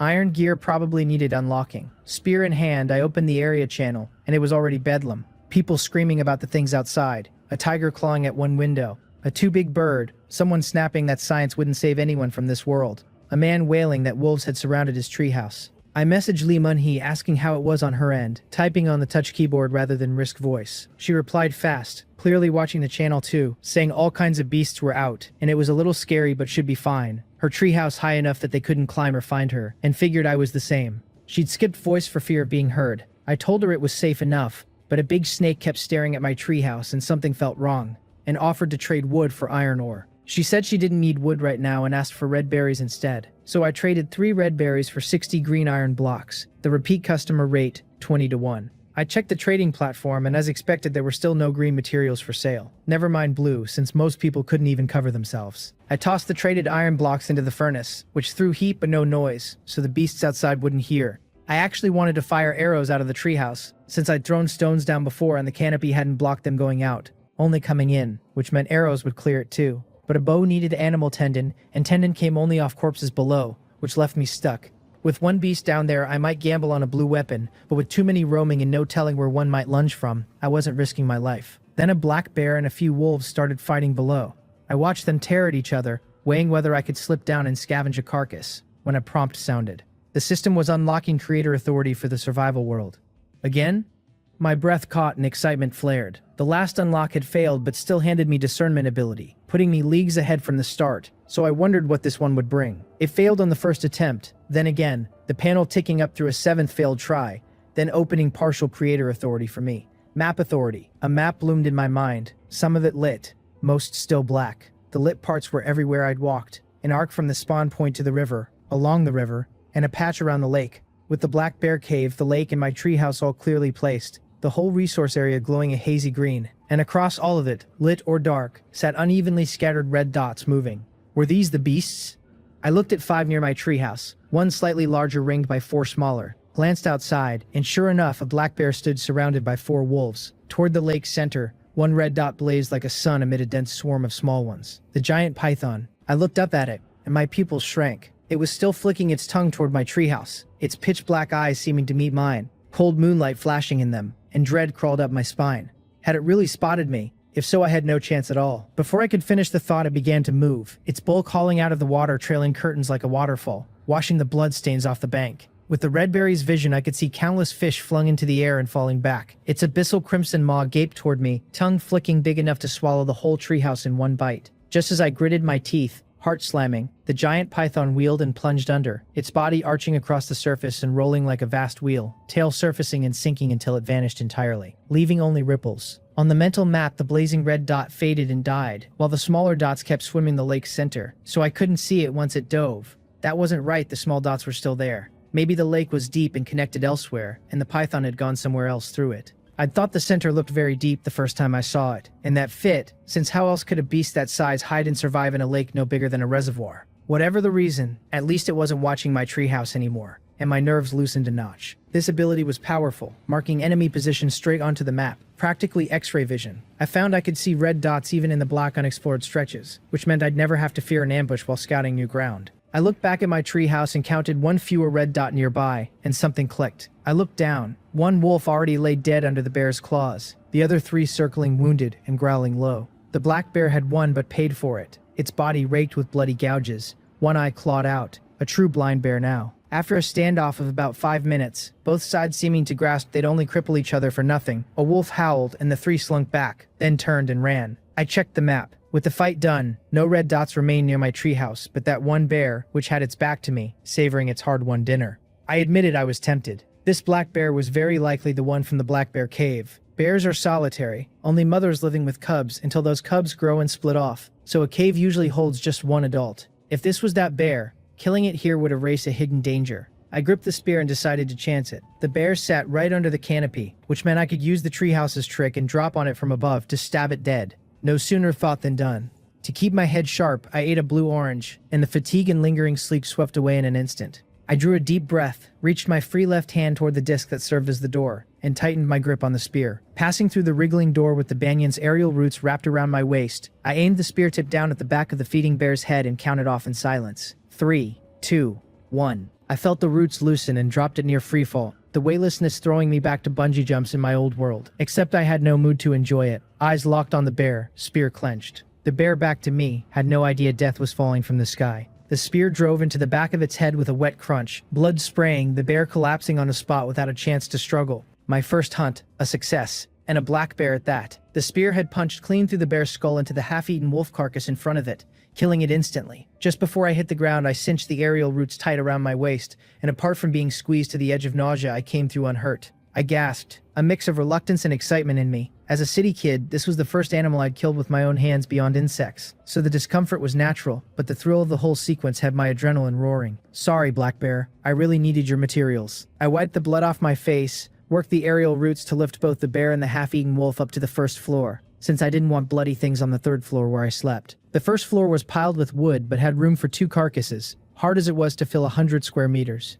The bear was heavy, over 200 kilograms, no match for a polar or brown bear but a fat one for its kind, though sizes here couldn't be judged by my old world. One look at the nearby gray wolf told the story, nearly 100 kilograms and one of the smaller of the 4, while the largest canine back home, the North American gray wolf, averaged only 70 for a male. The beasts here ran more dangerous, probably one reason the voice kept warning me never to abandon the small treehouse, since without its protection most people couldn't survive an environment this brutal.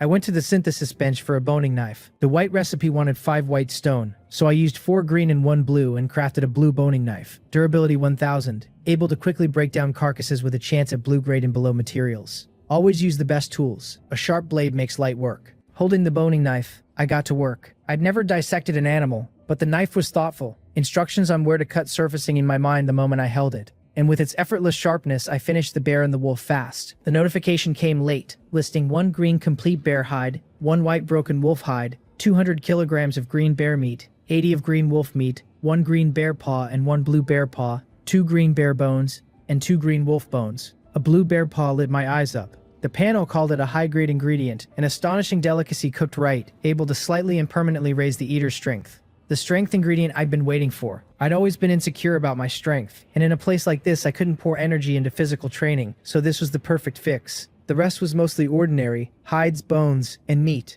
though the knife had left no internal organs, the scraps vanishing on their own. I liked offal, heart and liver and kidney and intestine, good in hot pot or stir-fried, but with no chili they'd taste too rank, so gone was gone.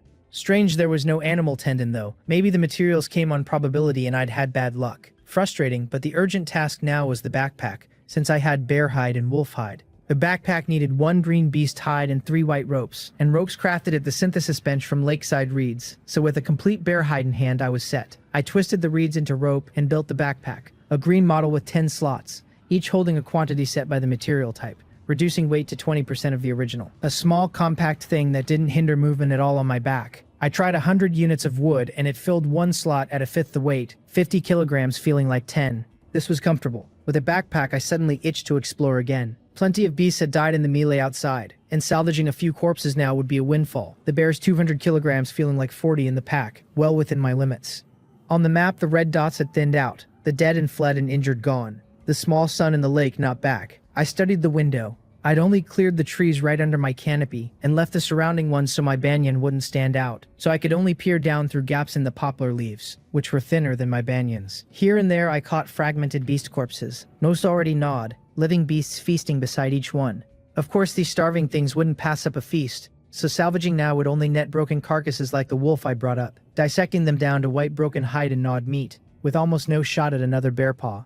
I had no appetite for gnawed meat. I couldn't even finish 200 kilograms of bear meat myself, with no way to preserve it, and could only list meat on a trading platform, though food wasn't scarce in a forest and nobody would swap critical resources for it without a famine. As for those who couldn't even feed themselves, I doubted they held anything I'd want. So if I went down now, only the bones would count as resources, and I could just wait for this wave to pass and collect them later, since the beast surely wouldn't gnaw bones too. Besides, the corpses lay beyond my treehouse root's reach, and my attack power was higher now, but I was too fragile without armor. No master spearman striking like a dragon, more likely to be swarmed and pinned. Forget it. If I'd gotten animal tendon and built a bow, I could have played it safe from range, but with my current gear, the small reward wasn't worth the risk. I looked at my materials again. Was this broken wolf hide useless? It was still a beast hide, white quality. Then it struck me. If higher grade materials made higher grade items, could lower grade materials make lower grade ones? The backpack wanted 1 green hide and 3 white ropes. What if I used the broken white hide instead? I approached the bench and tried it. A ball of light flashed, and to my surprise a backpack appeared. A white mended backpack with 5 slots, reducing weight to 50%. Resource recycling. I wouldn't use it, but I could sell it, having weight being good enough to effectively double carrying capacity. And at this stage few people owned a bench that could kill beasts mid-swarm. Or I could trade it to Lee Mun-hee for high-grade stone or iron ore. I checked the area channel, the countdown to 8,156, then dropping to 8,155 in the very second I watched. Once the protection period ended, reality turned cruel. Only a few hours, and nearly 2,000 people were already dead. Living 10 meters up in my tall, small treehouse, I was safe as long as I didn't court death. So apart from the giant python, I hadn't felt much danger, but the dwindling count weighed on me. The beast tied outside slowly pulled back, and the channel crept back to life, people celebrating that they'd survived, others stunned at how many had died on the very first day. One warning, there were still over 20 hours left in day 1, and this was just the beginning. Another snapping at him to shut up. Then came the thanks, gratitude to Big Boss Ji Cho-young for the method that had saved them. The credit piling up. Ji Cho-young. There was that name again, and it pulled my interest. I scrolled up through the area channel and found the message Ji Cho-yang had posted earlier. Easy to spot since half the channel had repeated it. He'd told everyone not to panic, that from what he'd found, treehouses masked your scent, so as long as you made no noise the beasts wouldn't find you, and whatever you did, you should never scream. He'd warned against looking out the window out of curiosity, since the windows of low-level treehouses sat too close to the ground with too little cover, and a moving shadow at the glass would draw the eyes of fierce beasts and birds of prey. Best to hide somewhere out of sight from outside, he'd said. Treehouses masked scent, and he knew how. I stroked my chin. This Ji Cho-young really was a big shot, and I should find a chance to get to know him, since a man like that had to be sitting on a stack of high-level resources. To this day, I'd never seen anything above blue grade on the trading platform. Without an ability like mine, others could only guess and haul items home to learn their grade, unless they got lucky like Lee Mun-hee, whose resources happened to sit concentrated in one mine entrance. Born with a silver spoon, a girl who could pull blue materials out of a few ores. For everyone else, blue was basically unreachable. Even I'd had to travel 2 days from my start to find my first blue resource. The window was no issue for me, my canopy too dense to see through from outside. Low tree houses ran only about 3 meters, decorative in front of cats that could leap that easily, and the beasts here were strong enough that a discovered treehouse meant no escape. No wonder so many had died. I checked the count, stable now at 8,140. The tide receded, the scattered survivors of beasts no longer a threat to anyone who didn't go down and court death. Only a few hours past the protection period, and nearly 2,000 people had left this world for good. Then the world spoke. The beast riot had ended, it said, congratulating the survivors who'd lived through the initial beast-tide riot night and become true treehouse explorers. The mortality rate for the event had been 32.76%, a portion of survivors gone forever, and it asked us to see off their souls and wish them a world without beasts. It warned us not to drop our guard, since the beasts had only pulled back and could riot again at any time, and told us to arm ourselves and survive the next one. As a reward, it announced, the jungle exploration activity would begin today at 9 in the morning, and told us to look forward to it. 32.76%. That high. Our own Jungle 188 area had lost under 20%. So other areas must have bled far worse. And what did jungle exploration even mean? Just a name with no rules until 9. If it was a reward, did that mean no danger? Somehow, I never believed this mysterious voice was that kind. The channel filled with relief, people crying that it was finally over, calling out to their mothers that they were still alive, praising the big shot for keeping the district's mortality so low, declaring Jungle 188 number 1. Others were collapsing from exhaustion, swearing they'd sleep now. Betting a reward activity meant good loot in the morning. Because I'd eaten a blue orange, even with the effect spent and the dining table's bonus folded in, it was as if I'd slept an hour and a half, so I was full of energy and barely sleepy. I glanced at the map again. The red dots around my treehouse were gone entirely, most now clustered to the northwest in a pitch-black stretch of unexplored land, plainly a beast gathering ground and very dangerous. Unless I had to, I'd never go that way. I sent Lee Mun-hee the stats on the white mended backpack and asked whether she wanted it. She didn't reply, but I wasn't worried about her, since hers wasn't the lowest treehouse, and like me, as long as she didn't court death, nothing would go wrong.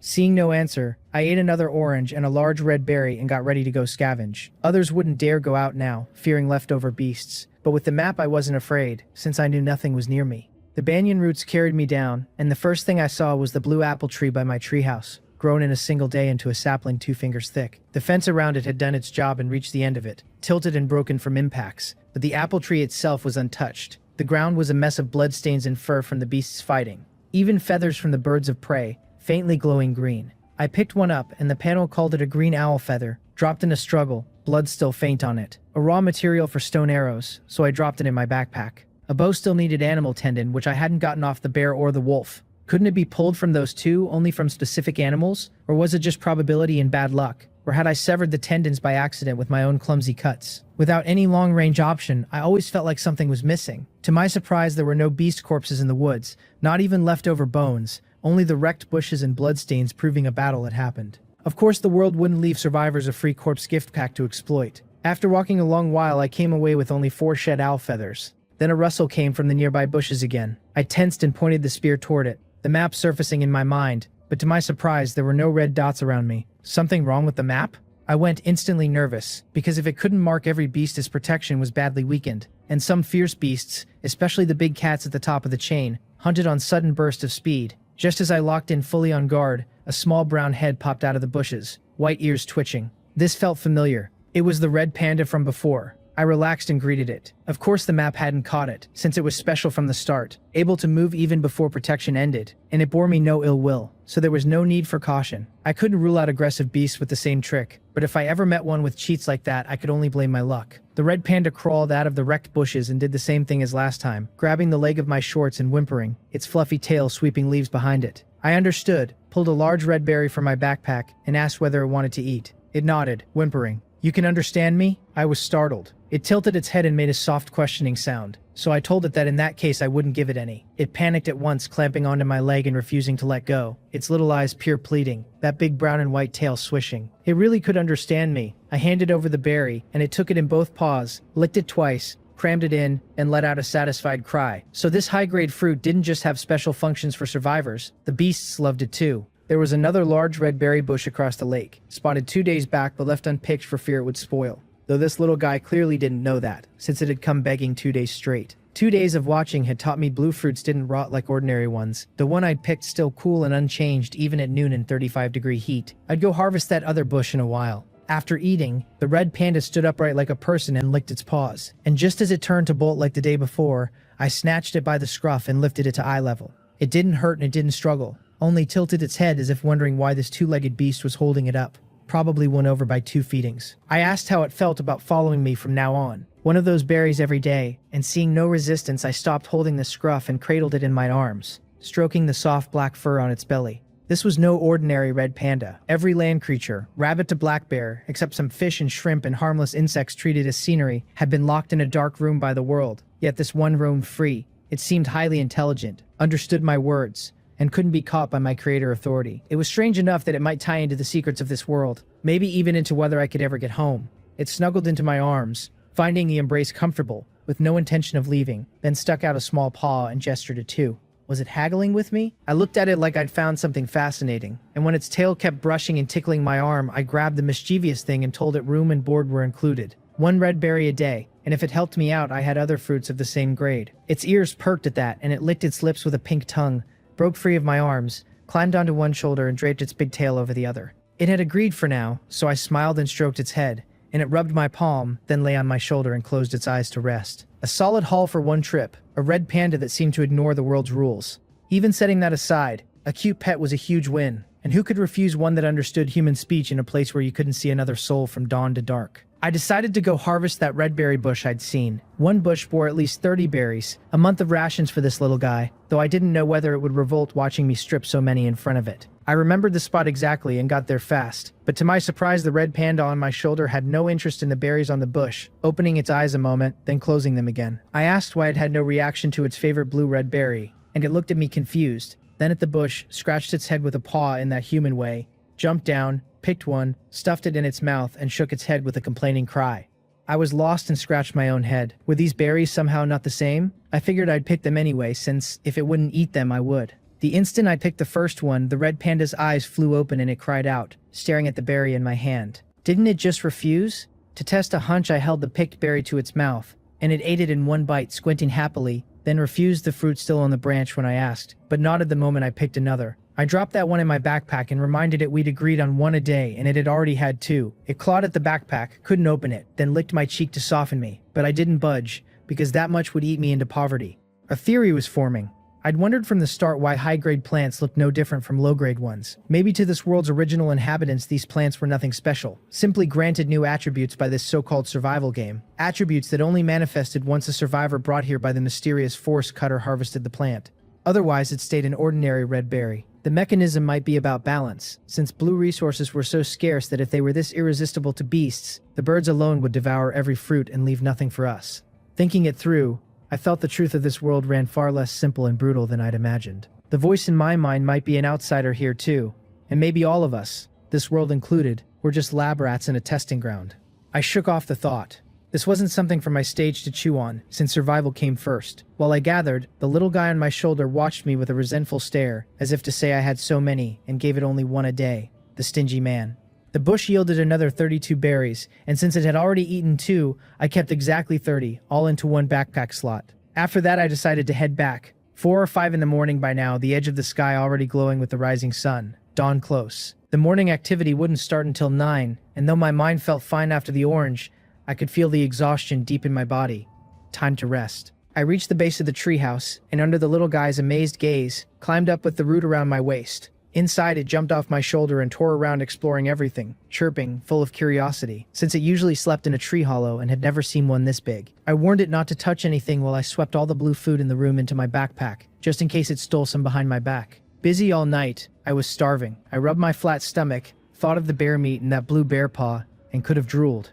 3 days, and I hadn't eaten a single bite of meat, the vegetarian run making me feel like I was losing myself. I cut 2 kilograms of meat off the bear, took the blue bear paw, and set the grill up in front of the fireplace. Stewing is the right way to do bear paw, slow and long, but roasted has its own flavor, and as a lifelong foodie I dreamed of trying bear paw for years, except bears were protected back home and that whole culinary tradition had quietly died out. I'd even half planned to travel abroad someday to taste it legally. Funny that I'd finally get the chance here of all places. I had no pot, the crafting list held no iron pot or stove, and the materials should have covered both, yet they wouldn't craft, so the better kitchenware probably needed unlocking. I cut the meat and paw with the boning knife and laid both on the grill. A pity about the seasonings, so plain it was, but I had to find salt over the next few days, since food suffered without it and the body broke down long term, and I couldn't drink blood and eat raw meat like a beast. The tired little guy came back to the 3rd floor and curled up on my lap. No interest in the roasting bear meat, so I stuffed an apple into its arms and it hugged it and started gnawing. I muttered that I needed to give it a name and it raised its head, tilting it at me. I tried furball and it shook its head and bit the apple hard, dissatisfied. I tried coffee, chocolate, keke, off its brown fur, and it just tilted its head not knowing the words. Since it didn't object, I decided on the spot. Keke it was. It gave a put-out cry at my tyranny but didn't refuse the name. Just kept gnawing, which counted as acceptance. Soon the oil bubbled on the bear meat, the sizzle making my mouth water. The meal was delicious. No seasoning and a strange wild taste, but I ate with real relish, and the blue bear paw above all, the meat firm and fatty and rich with gelatin thanks to its grade, a rare delicacy that left my mouth slick with grease, and me enjoying every bite. Afterwards, I smiled at my greasy hands and went down to the lakeside to wash, the map showing the lake's red dots all packed in the deep center, so I cleaned up without trouble. To save the trip in future, I crafted a large wooden basin, filled it, and hauled it back. I lay on the bed. Unlike the mushrooms, I could clearly feel the strength the bear paw had given me, a warm current that had flowed from my belly outward while I ate. Carrying the full basin just now, heavy as it should have been, it hadn't felt heavy at all, and I deliberately kept it out of the backpack and still hadn't been winded. With the dining table and grill amplifying it, the bear paw's gains had maxed out. Strength up, and with the backpack's reduction I could carry even more. I was very satisfied with the bear paw. Lying there, I drifted off. Birdsong woke me. The screen read 8:30. KK still curled on my bed, tail wrapped around itself, not yet awake. I washed up and came to the screen, the channel already bustling,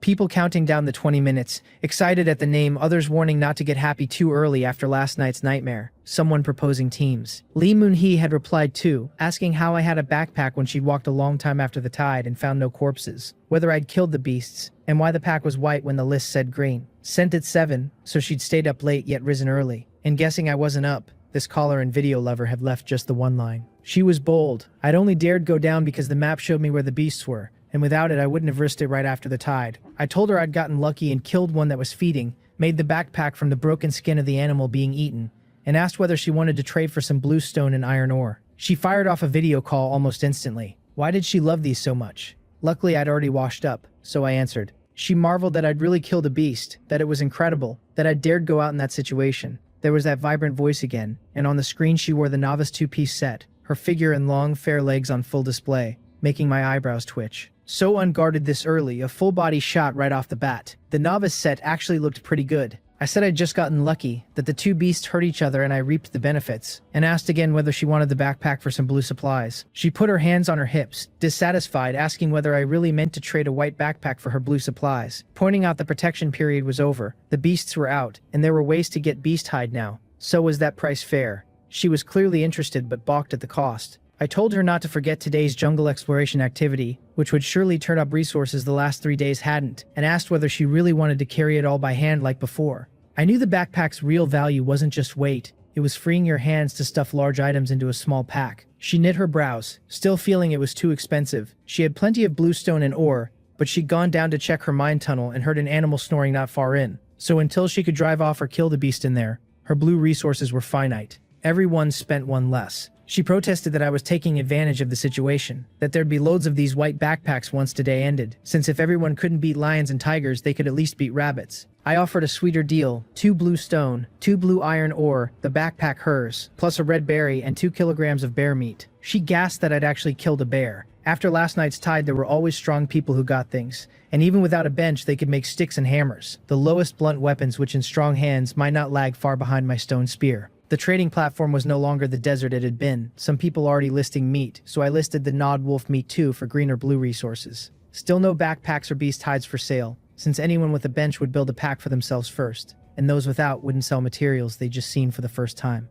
Jicho Yang did post a shout that he had a synthesis bench and would craft a backpack for anyone with beast hide but no bench, if they messaged him privately. Whether anyone believed him was another matter, since custom crafting meant handing over your raw materials first, and without reputation no one would. Seeing the gifts, Lee Moon-hae was tempted. She'd felt the red berry's effect last night, basically turning night into day, no torch to attract beasts, and 2 of each was nothing to her. I stoked it, asking how much she thought a backpack would fetch if I listed it on the platform. She made up her mind and sent the trade request. 2 blue stone and 2 blue iron ore for 1 white patched backpack, 1 blue large red berry, and 5 kilograms of green bear meat. Hey, 2 kilograms of bear meat, why 5? I looked at her, speechless. Her face went red, she turned away and started whistling. I shook my head and clicked agree, since I was indeed taking advantage of the situation a little. And though I could list the backpack, others weren't as rich as this little mine-owning girl, so it'd be a price with no buyers. Letting her grab a little extra didn't matter, with all the bear meat I had. She looked at the patched, ugly backpack in her hands with a bit of disdain, sniffed, and threatened that if she found no good resources today, she'd curse me to death tonight. I laughed, and just as I went to answer, she suddenly shrieked, eyes flying wide, nearly pressing herself into the screen, asking what that adorable thing was.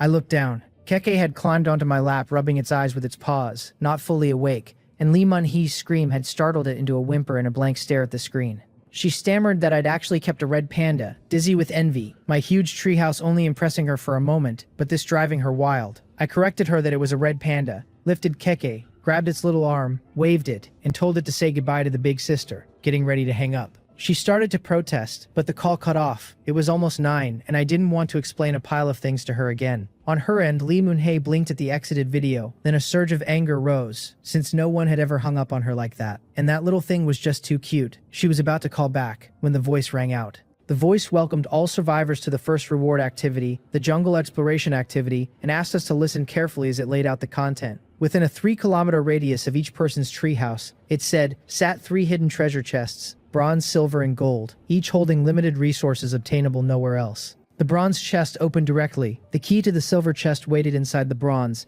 and the key to the gold waited inside the silver. Every survivor's goal was to find all 3, claim the resources, upgrade their treehouse and themselves, and raise their survival odds for the next danger. As a friendly reminder, it warned us not to explore beyond 3 kilometers, or terrifying things would happen. The activity ran from 9 today to 6 the next evening, and in each area, the 50 survivors with the lowest total value of resources gathered during the activity would leave this world forever. It asked whether everyone was ready, then declared the jungle exploration activity begun. I listened to the mysterious voice harder than I'd ever focused on a ranked match. When your own life is on the table, who wouldn't? Hearing that the bottom 50 would be cut, the corner of my eye twitched. A cruel bottom-tier elimination. Exactly the cruelty I'd expected from this voice. 50 people in each area dead even for a reward event. Never mind however many would meet danger out exploring. 50 wasn't many against the 8,000 plus left in our area, only about 0.5%, but this was the first event after the protection period, and who knew how many more so-called events waited ahead. I began breaking down the rules. Because of where the keys sat, the 3 chests had to be opened in order, bronze then silver then gold. Could they be moved? If so, dropping the first one I found into my backpack would make this easier. Would beasts guard them, the worst case being guardians I couldn't match? Were there obvious markers near them? I felt there should be. A 3-kilometer radius was no small thing, roughly a small city's downtown. And in 2 days, even with night vision and no sleep, combing it alone on foot was impossible. Pure luck would be far too dull. While I was thinking, Lee Mun-hee sent another video call, and I picked up. Her expression had gone serious. She said she wanted to trade for greenwood since she didn't have much left and many tools weren't made yet. I was short on greenstone myself, so I agreed, and we finished fast. Then she smiled and said that if she survived this, I'd have to let her get a good look at my red panda. I patted KK's head. I figured I should help this little rich lady I'd met only 2 days ago, since until I found iron ore she was my mineral source. And on top of that, she was comfortable to deal with. I set 2 oranges on the trading platform for her and told her to watch the situation tonight, to stay in if it was dangerous, and use these if it wasn't. Blue fruit was far less precious than blue ore and wood. 1 tree gave hundreds, the effect lasting a few hours at most. No match for materials that directly upgraded tools, roughly a potion against equipment of the same tier. Giving her 2 oranges was an investment. She started to refuse, then froze when she saw the orange's effect, closed the mouth she'd opened to decline, and obediently agreed to the trade. She said she'd pay me back after she finished the event, knowing she'd gotten a steal, since the orange paired perfectly with the red berry, basically letting her treat night as day. If she made better use of the dark hours, her odds of landing in the bottom 50 dropped sharply. I told her something else I'd worked out. She could gather resources before hunting chests, since the voice had said the bottom 50 by resource value, not chest resources, or specific ones, so even 1 blue resource would probably keep her out of the bottom, because almost nobody else could get blue materials. Her eyes widened as it sank in, and she asked whether the voice had really said that, since she hadn't caught it clearly. That was what it said, I told her, but it was only speculation and a backup, since maybe the bronze chest was easy to find, and held resources worth more than blue. So finding the chest was still the priority. Of course that chance was tiny. Some people didn't even have green materials yet, so if a bronze chest beat blue, the gold and silver would be untouchable. So what I told her was also my own plan. The orange tree still had 70 or 80 oranges unpicked, and stripping them all would make my elimination basically impossible. She nodded, looking like she'd found a powerhouse to lean on, and said she'd do as I said. I told her to come back around 7 that evening if she could, to exchange information, and she agreed with a laugh, telling me not to forget. After hanging up, I checked the area channel, and the whole thing had clearly fallen into chaos. People panicking that the bottom 50 would die, demanding to know why a reward event killed anyone, others scrambling to go find chests, one begging to trade a chest for everything he owned, another claiming his father was someone important, and pleading for help with promises of future reward. A crowd of men and women, none over 30, had completely lost their heads, the channel full of meaningless garbage with no useful clue in it. No one mentioned the method I'd figured out. Ji Cheo-young, the big shot who usually helped, didn't show his face this time, and no wonder, since making it public would gut its value. Someone always lands in the last 50, and no one wants it to be them, and the moment those 50 are cut, what rises in the other weaklings might not be sympathy but relief. Glad it wasn't me. That was the cruelty of bottom-tier elimination for the weak. I gathered my tools, the stone axe, stone pickaxe, and stone spear, shouldered the backpack, and set off. First, the thing I'd told her, go pick those oranges, since useful or not it would buy me peace of mind. Having picked one, I tossed an orange up to Keke on my shoulder, and it peeled the skin like a person and ate it with relish, that intoxicated little look on its face. After the oranges, I opened the map to see where the nearby red dots were, since if beasts guarded the chests, the dots would sit very close to them. To my disappointment, apart from the many swimming in the lake's center, there wasn't a single red dot inside my resource area,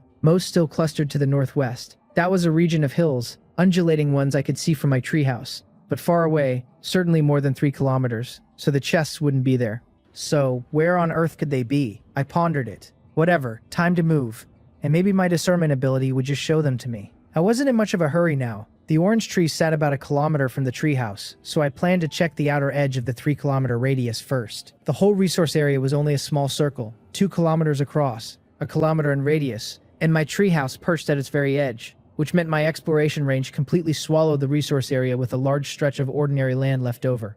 Let's go check the places I haven't been yet. Because I have the map, I never lose my way in this jungle, never circle back on myself the way most people do out here. I do not bother leaving markers. I just walk in one straight line, holding the direction in my head, until the mysterious voice surfaces again to warn me. It tells me not to stray more than 3 kilometers from the small treehouse, or things I do not want to see will happen to me. I stop. This must be the very edge of the 3-kilometer radius, and a quick look around tells me I've already walked clear of my resource area, because almost everything glowing in my vision is plain white now, with only a few scattered specks of green light left. I checked the green ones anyway. They are all ordinary green-grade resources, the same stuff I already have piles of back home. Then Keiki, my little red panda riding my shoulder, cries out and leaps straight to the ground, I ask what she has found, and she answers by tugging on my pant leg and pulling me along. My treehouse sits at the dead center of the whole circular territory, and right now I am parked at the eastern edge of that circle, so when she leads me toward the southwest, I know she is taking me somewhere I have never set foot. Joy rises in my chest. This little fellow is my lucky star, no question about it. The stream flows from west to east. I followed it eastward once, all the way to the western side of my resource area where I planted the treehouse, then walked back east across the whole stretch to get to where I am now. Keke is steering me toward the south side instead, a place I have never visited, where the map reads pure black, no red dots in that darkness at least, which is the only thing keeping me calm. Following her, I start to notice something off. The land looks like every other patch of poplar forest I have crossed, summer grass and shrubs blanketing the ground, but the grass and shrubs here feel subtly different from anything I have seen before. I cannot put my finger on it, which drops me into a kind of brooding silence. Keki keeps glancing back, worried I have fallen behind and gotten lost, and when she sees me slow down to think, she trots back and tugs my leg again. I ask her why this direction, and she only tilts her head at me. Asking is pointless. She is running on pure instinct. I shake my head and go back to studying the shrubs and weeds, tilting my head left, then right, and all at once it clicks. I know what is bothering me. The weeds and shrubs everywhere else in this world grow the way nature intends, wild and disorderly, like an untended field choked with overgrowth. But the ones here are all leaning, ever so slightly, in a single direction. The lean is faint, almost nothing, yet I can still tell order from chaos. And there is order here. There is no wind in the jungle right now, so the wind did not do this. And if wind had bent them, they would be swaying, not frozen mid-lean. I look up at the surrounding poplars and find the same thing. The trunks and branches have no sense of direction, but every single leaf tilts slightly toward one spot, the exact same spot the grass points to. Something in that direction is pulling all of it toward itself. A treasure chest. Who in their right mind says no to a treasure chest? I pull a large red berry from my backpack and hand it to Kike, telling her it is her reward, that I could never have spotted the pattern this fast without her. She cries out, rears up on her hind legs, and grabs my pant leg again, and once she has wolfed the berry down, her steps go light and bouncy, hopping back and forth ahead of me. I feel my whole body unclench a little just watching her. The further I walk, the stronger the tilt grows, until the weeds and shrubs are no longer leaning toward a general direction, but converging on a single point. I am getting close, yet there is no red dot on my map, and no high-level color anywhere in my sight. Just broad sheets of white with the odd fleck of green. Keke slows too, hesitating about whether to keep going, like she senses danger up ahead. I call her back and stop letting her lead. I have no idea what is waiting, and I will not risk my treasure of a red panda for it. She hops onto my shoulder and settles, obedient, her big tail looped around my neck and draped over my far shoulder, her eyes locked dead ahead. The direction the plants point grows clearer and clearer, and my heart climbs with it. I am moving fast when a sense of danger flares in me out of nowhere, twitching the muscles around my eyes. In my mind, a red dot is slowly brightening on the map, right where I am standing. I shove off a nearby tree with both hands, wrench myself sideways, and dive. The instant I clear the spot, the ground beneath my feet and the ground straight along my old path splits open, and a forest of sharp vines erupts upward. Each one is as thick as my arm, dark green and threaded with faint red lines that make them look obscene. Keke, knocked off by my sudden move, hits the dirt and starts to gripe, then sees the vines tearing out of the earth and freezes wide-eyed. The vines twist together in the air, braiding into one giant drill, and the whole mass pivots and lunges at me. I curse and roll again, scraping past the second strike by a hair. The braided drill slams into the ground right beside me, blasting loose pebbles into my arms and cheeks hard enough to sting. Then, as if it has spent everything it had, the vine stops dead and goes still. My heart is still hammering. It is my 4th day in this world, and I have just had my first taste of brushing past the Grim Reaper. It is exactly as unpleasant as it sounds. I spring up, snatch Keke off the ground where she sits dazed, and haul both of us 10 meters back behind a tree. I pull my stone spear out of the backpack and watch the vine, now frozen in a tangled bend, while keeping my attention nailed to the map in case there is more than one of these things waiting under the soil. I wait a full 10 minutes. The tangled mass does not so much as twitch, and Keke gives a weak little cry in my arms. I swallow hard and grip the spear. I had put it away because there were no red dots around and the thing was too long and awkward to carry. Lesson learned. I edge closer, eyes on the map, and prod the vine with the spear tip. To my surprise, the vine, tough and powerful a minute ago, has gone brittle as if it were air-dried. One thrust punches clean through it, and cracks spread out from the hole until a whole section crumbles off and drops to the ground. I cannot make sense of how a thing that just tried to drill me into paste has turned into an onion ring. Then I notice where it came up, the root, and because so much of it surfaced, it dragged up a swollen, tuberous chunk that looks like a sweet potato. I poke the tuber, the surface shatters, and a flash of bronze catches my eye. Of course, the chest's location is this sinister. I swear under my breath and go to work jabbing the brittle vine until it stops reacting, then hacking the whole thing into fragments until the complete bronze treasure chest lies bare in front of me. There is no keyhole, exactly as the voice told me before, so it should open straight away. But I have learned caution the hard way today, and my nerves are wound tight enough that I half expect something to jump out and bite me the second I lift the lid. There are no red dots near me now, and yet I am uneasy. Before the vine struck, there were none either. The dot only crept in as the thing was about to burst free, which means it burrowed up from deep underground, just like the giant python in the lake whose red dot faded out the same way after it dove under. What else is buried down there, and why do all these creatures that defy common sense crawl up out of the earth? Suddenly, even standing on solid ground feels unsafe, and I want to be back in my treehouse, 10 meters up, the third floor 16 or 17 meters off the ground, high enough for a sliver of security. On my first day, the voice told us to never abandon the treehouse, that it is our only reliance, and now that I have felt the danger rising from below, I am starting to understand why. Enough thinking. The chest matters more. Spooked as a bird that flinches at a plucked bowstring, I circle around behind the chest, figuring that if something leaps out, I will at least have a moment to react. I am overthinking it. Nothing leaps out. I finally look inside.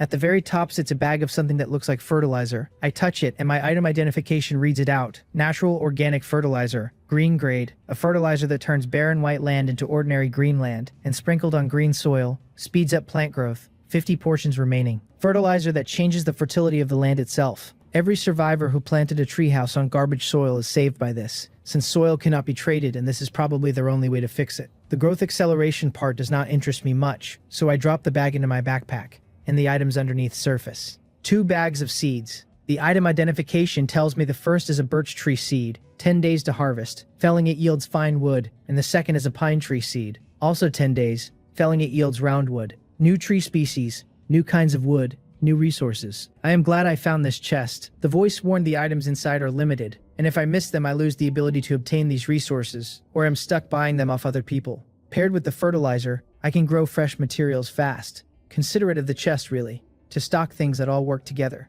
Keiki flops over the edge of the chest, pointing her stubby little paws inside. Beneath the 2 seed bags lie a silver compass and a silver key. The key has to be for the silver treasure chest, but I have no idea what the compass does until I pick it up and read it. A silver treasure chest compass. Green grade, rotate the needle to find the rough direction of a silver treasure chest. Usable once every 2 hours. Good stuff. I almost spin it on the spot, then catch myself, since it only points a general direction, and it would be far smarter to use it from the treehouse at the dead center of my territory where it narrows the range as far as possible. I tell KK we are heading home. By the time we get back, the sun hangs high overhead. I left a little after 9 in the morning, and it is 1 in the afternoon now. The first chest found in only 4 hours, which I am pretty satisfied with. I hauled the empty bronze chest back too, since bronze is bronze, and someday I might be able to break it down into materials.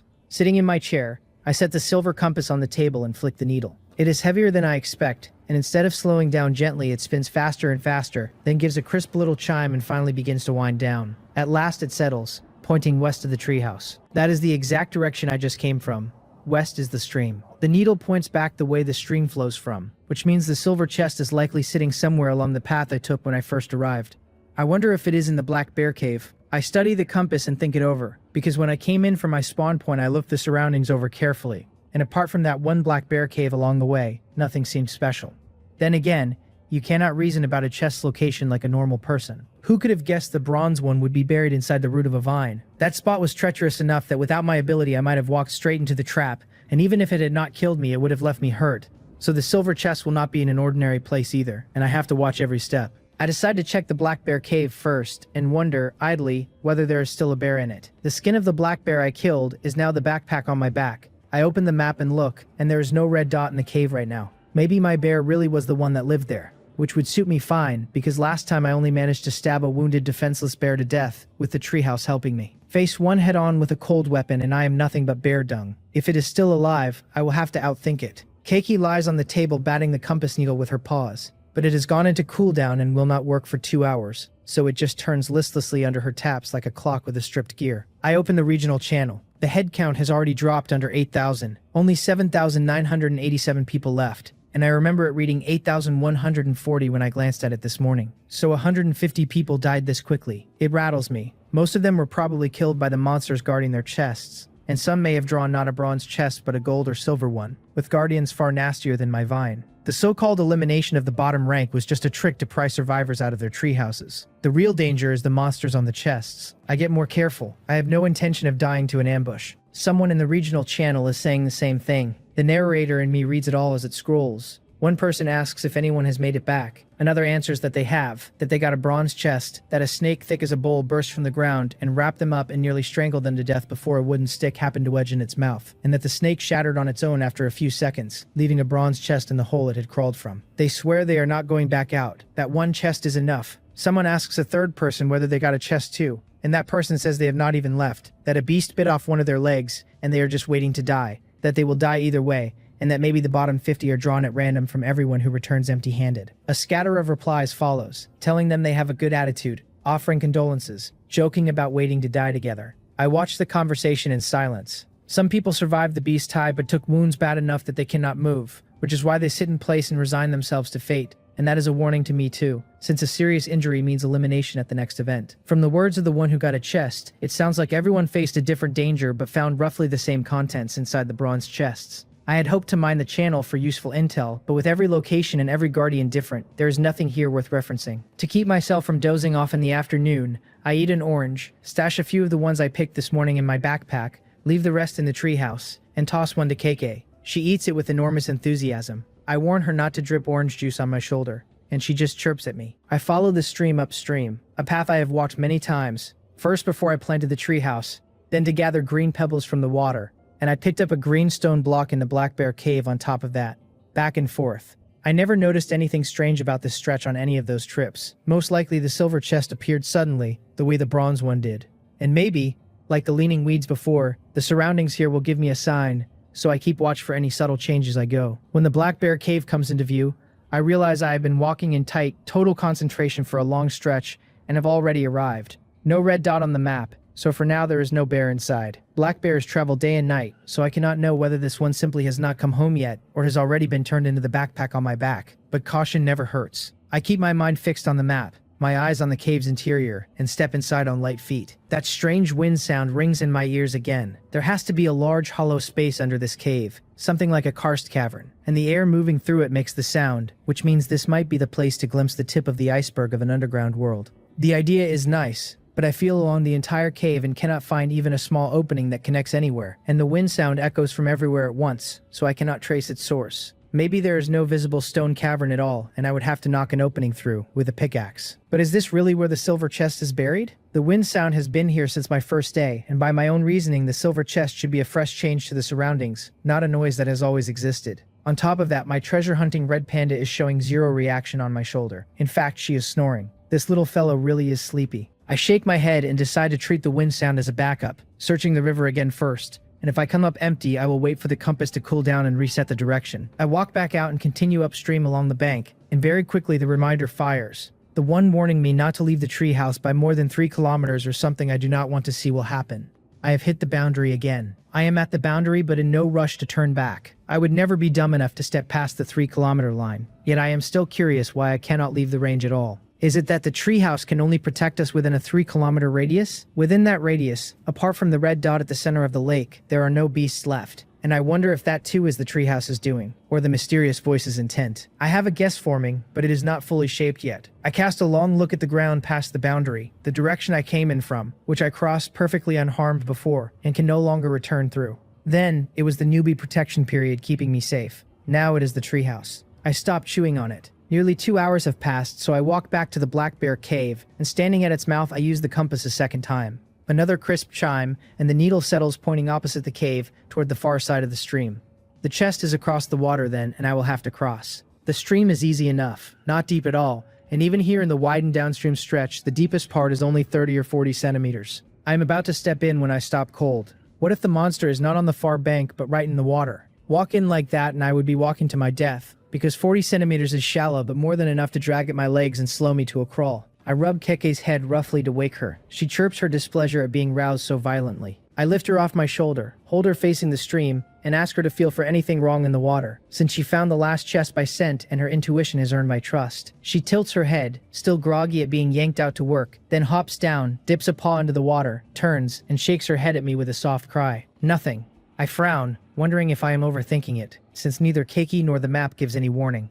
I smooth out my furrowed brow, lift her back onto my shoulder, pull off my shoes, and start across. The current is swift and bone-chillingly cold, numbing my feet within a few steps. and I cannot understand why the water runs this cold when the air outside is over 30 degrees. After 2 steps I stop. The further I go, the more panicked I feel, the same crisis sense I had when the vines were about to erupt, only weaker, like something dangerous is closing in on me. There is something in the water. There really is something in the water. I trust my gut and bolt, taking huge strides straight back. I have not reached the deep part yet, so running back is the fastest way to the bank. Just as I turn, a splash erupts behind me, like something rising from below, and Keki shrieks on my shoulder in a hoarse, sharp roar, nothing like her usual cute chirps, trying to scare off whatever is back there. I twist my head just enough to catch a glimpse out of the corner of my eye, and my pupils shrink to pinpoints. I sprint for the bank like my soul has left my body. A crocodile has surfaced in the middle of the stream, far larger than any normal one, big enough to remind me of an ancient monster from the late Cretaceous, the Deinosuchus, one of the largest crocodiles to ever live. No, not even a Deinosuchus was this big. This is a giant Deinosuchus, nearly 20 meters long, that had been lying along the streambed in line with the current, and as it rises the whole water level visibly drops. And on the map I have been watching like a hawk, there is no red dot lit up at all. My useless map cannot see a thing. What kind of trash creator function is this? It is a scam. I run for my life with that screaming in my head, reaching the bank in 4 or 5 strides. To my confusion, the Deinosuchus shows no intention of attacking, because if it wanted me dead, I never could have escaped. Not against a crocodile that strikes with terrifying speed and could turn me to minced meat with one bite in a death roll. It just watches me, the way the Lakehart giant python watched me, quietly, with the same massive body that seems not to belong to this era. The one difference is that the giant python burned as a huge, blinding red dot on the map, while this Deinosuchus does not appear on the map at all. Same as Keke, who is on my shoulder right now baring her teeth and snarling at the crocodile to no effect, since she is simply too cute. The Deinosuchus slowly opens its enormous jaws. My expression goes grim, and I brace to run, and then I catch a flash of bright silver inside its mouth. A silver treasure chest. Inside this crocodile's mouth.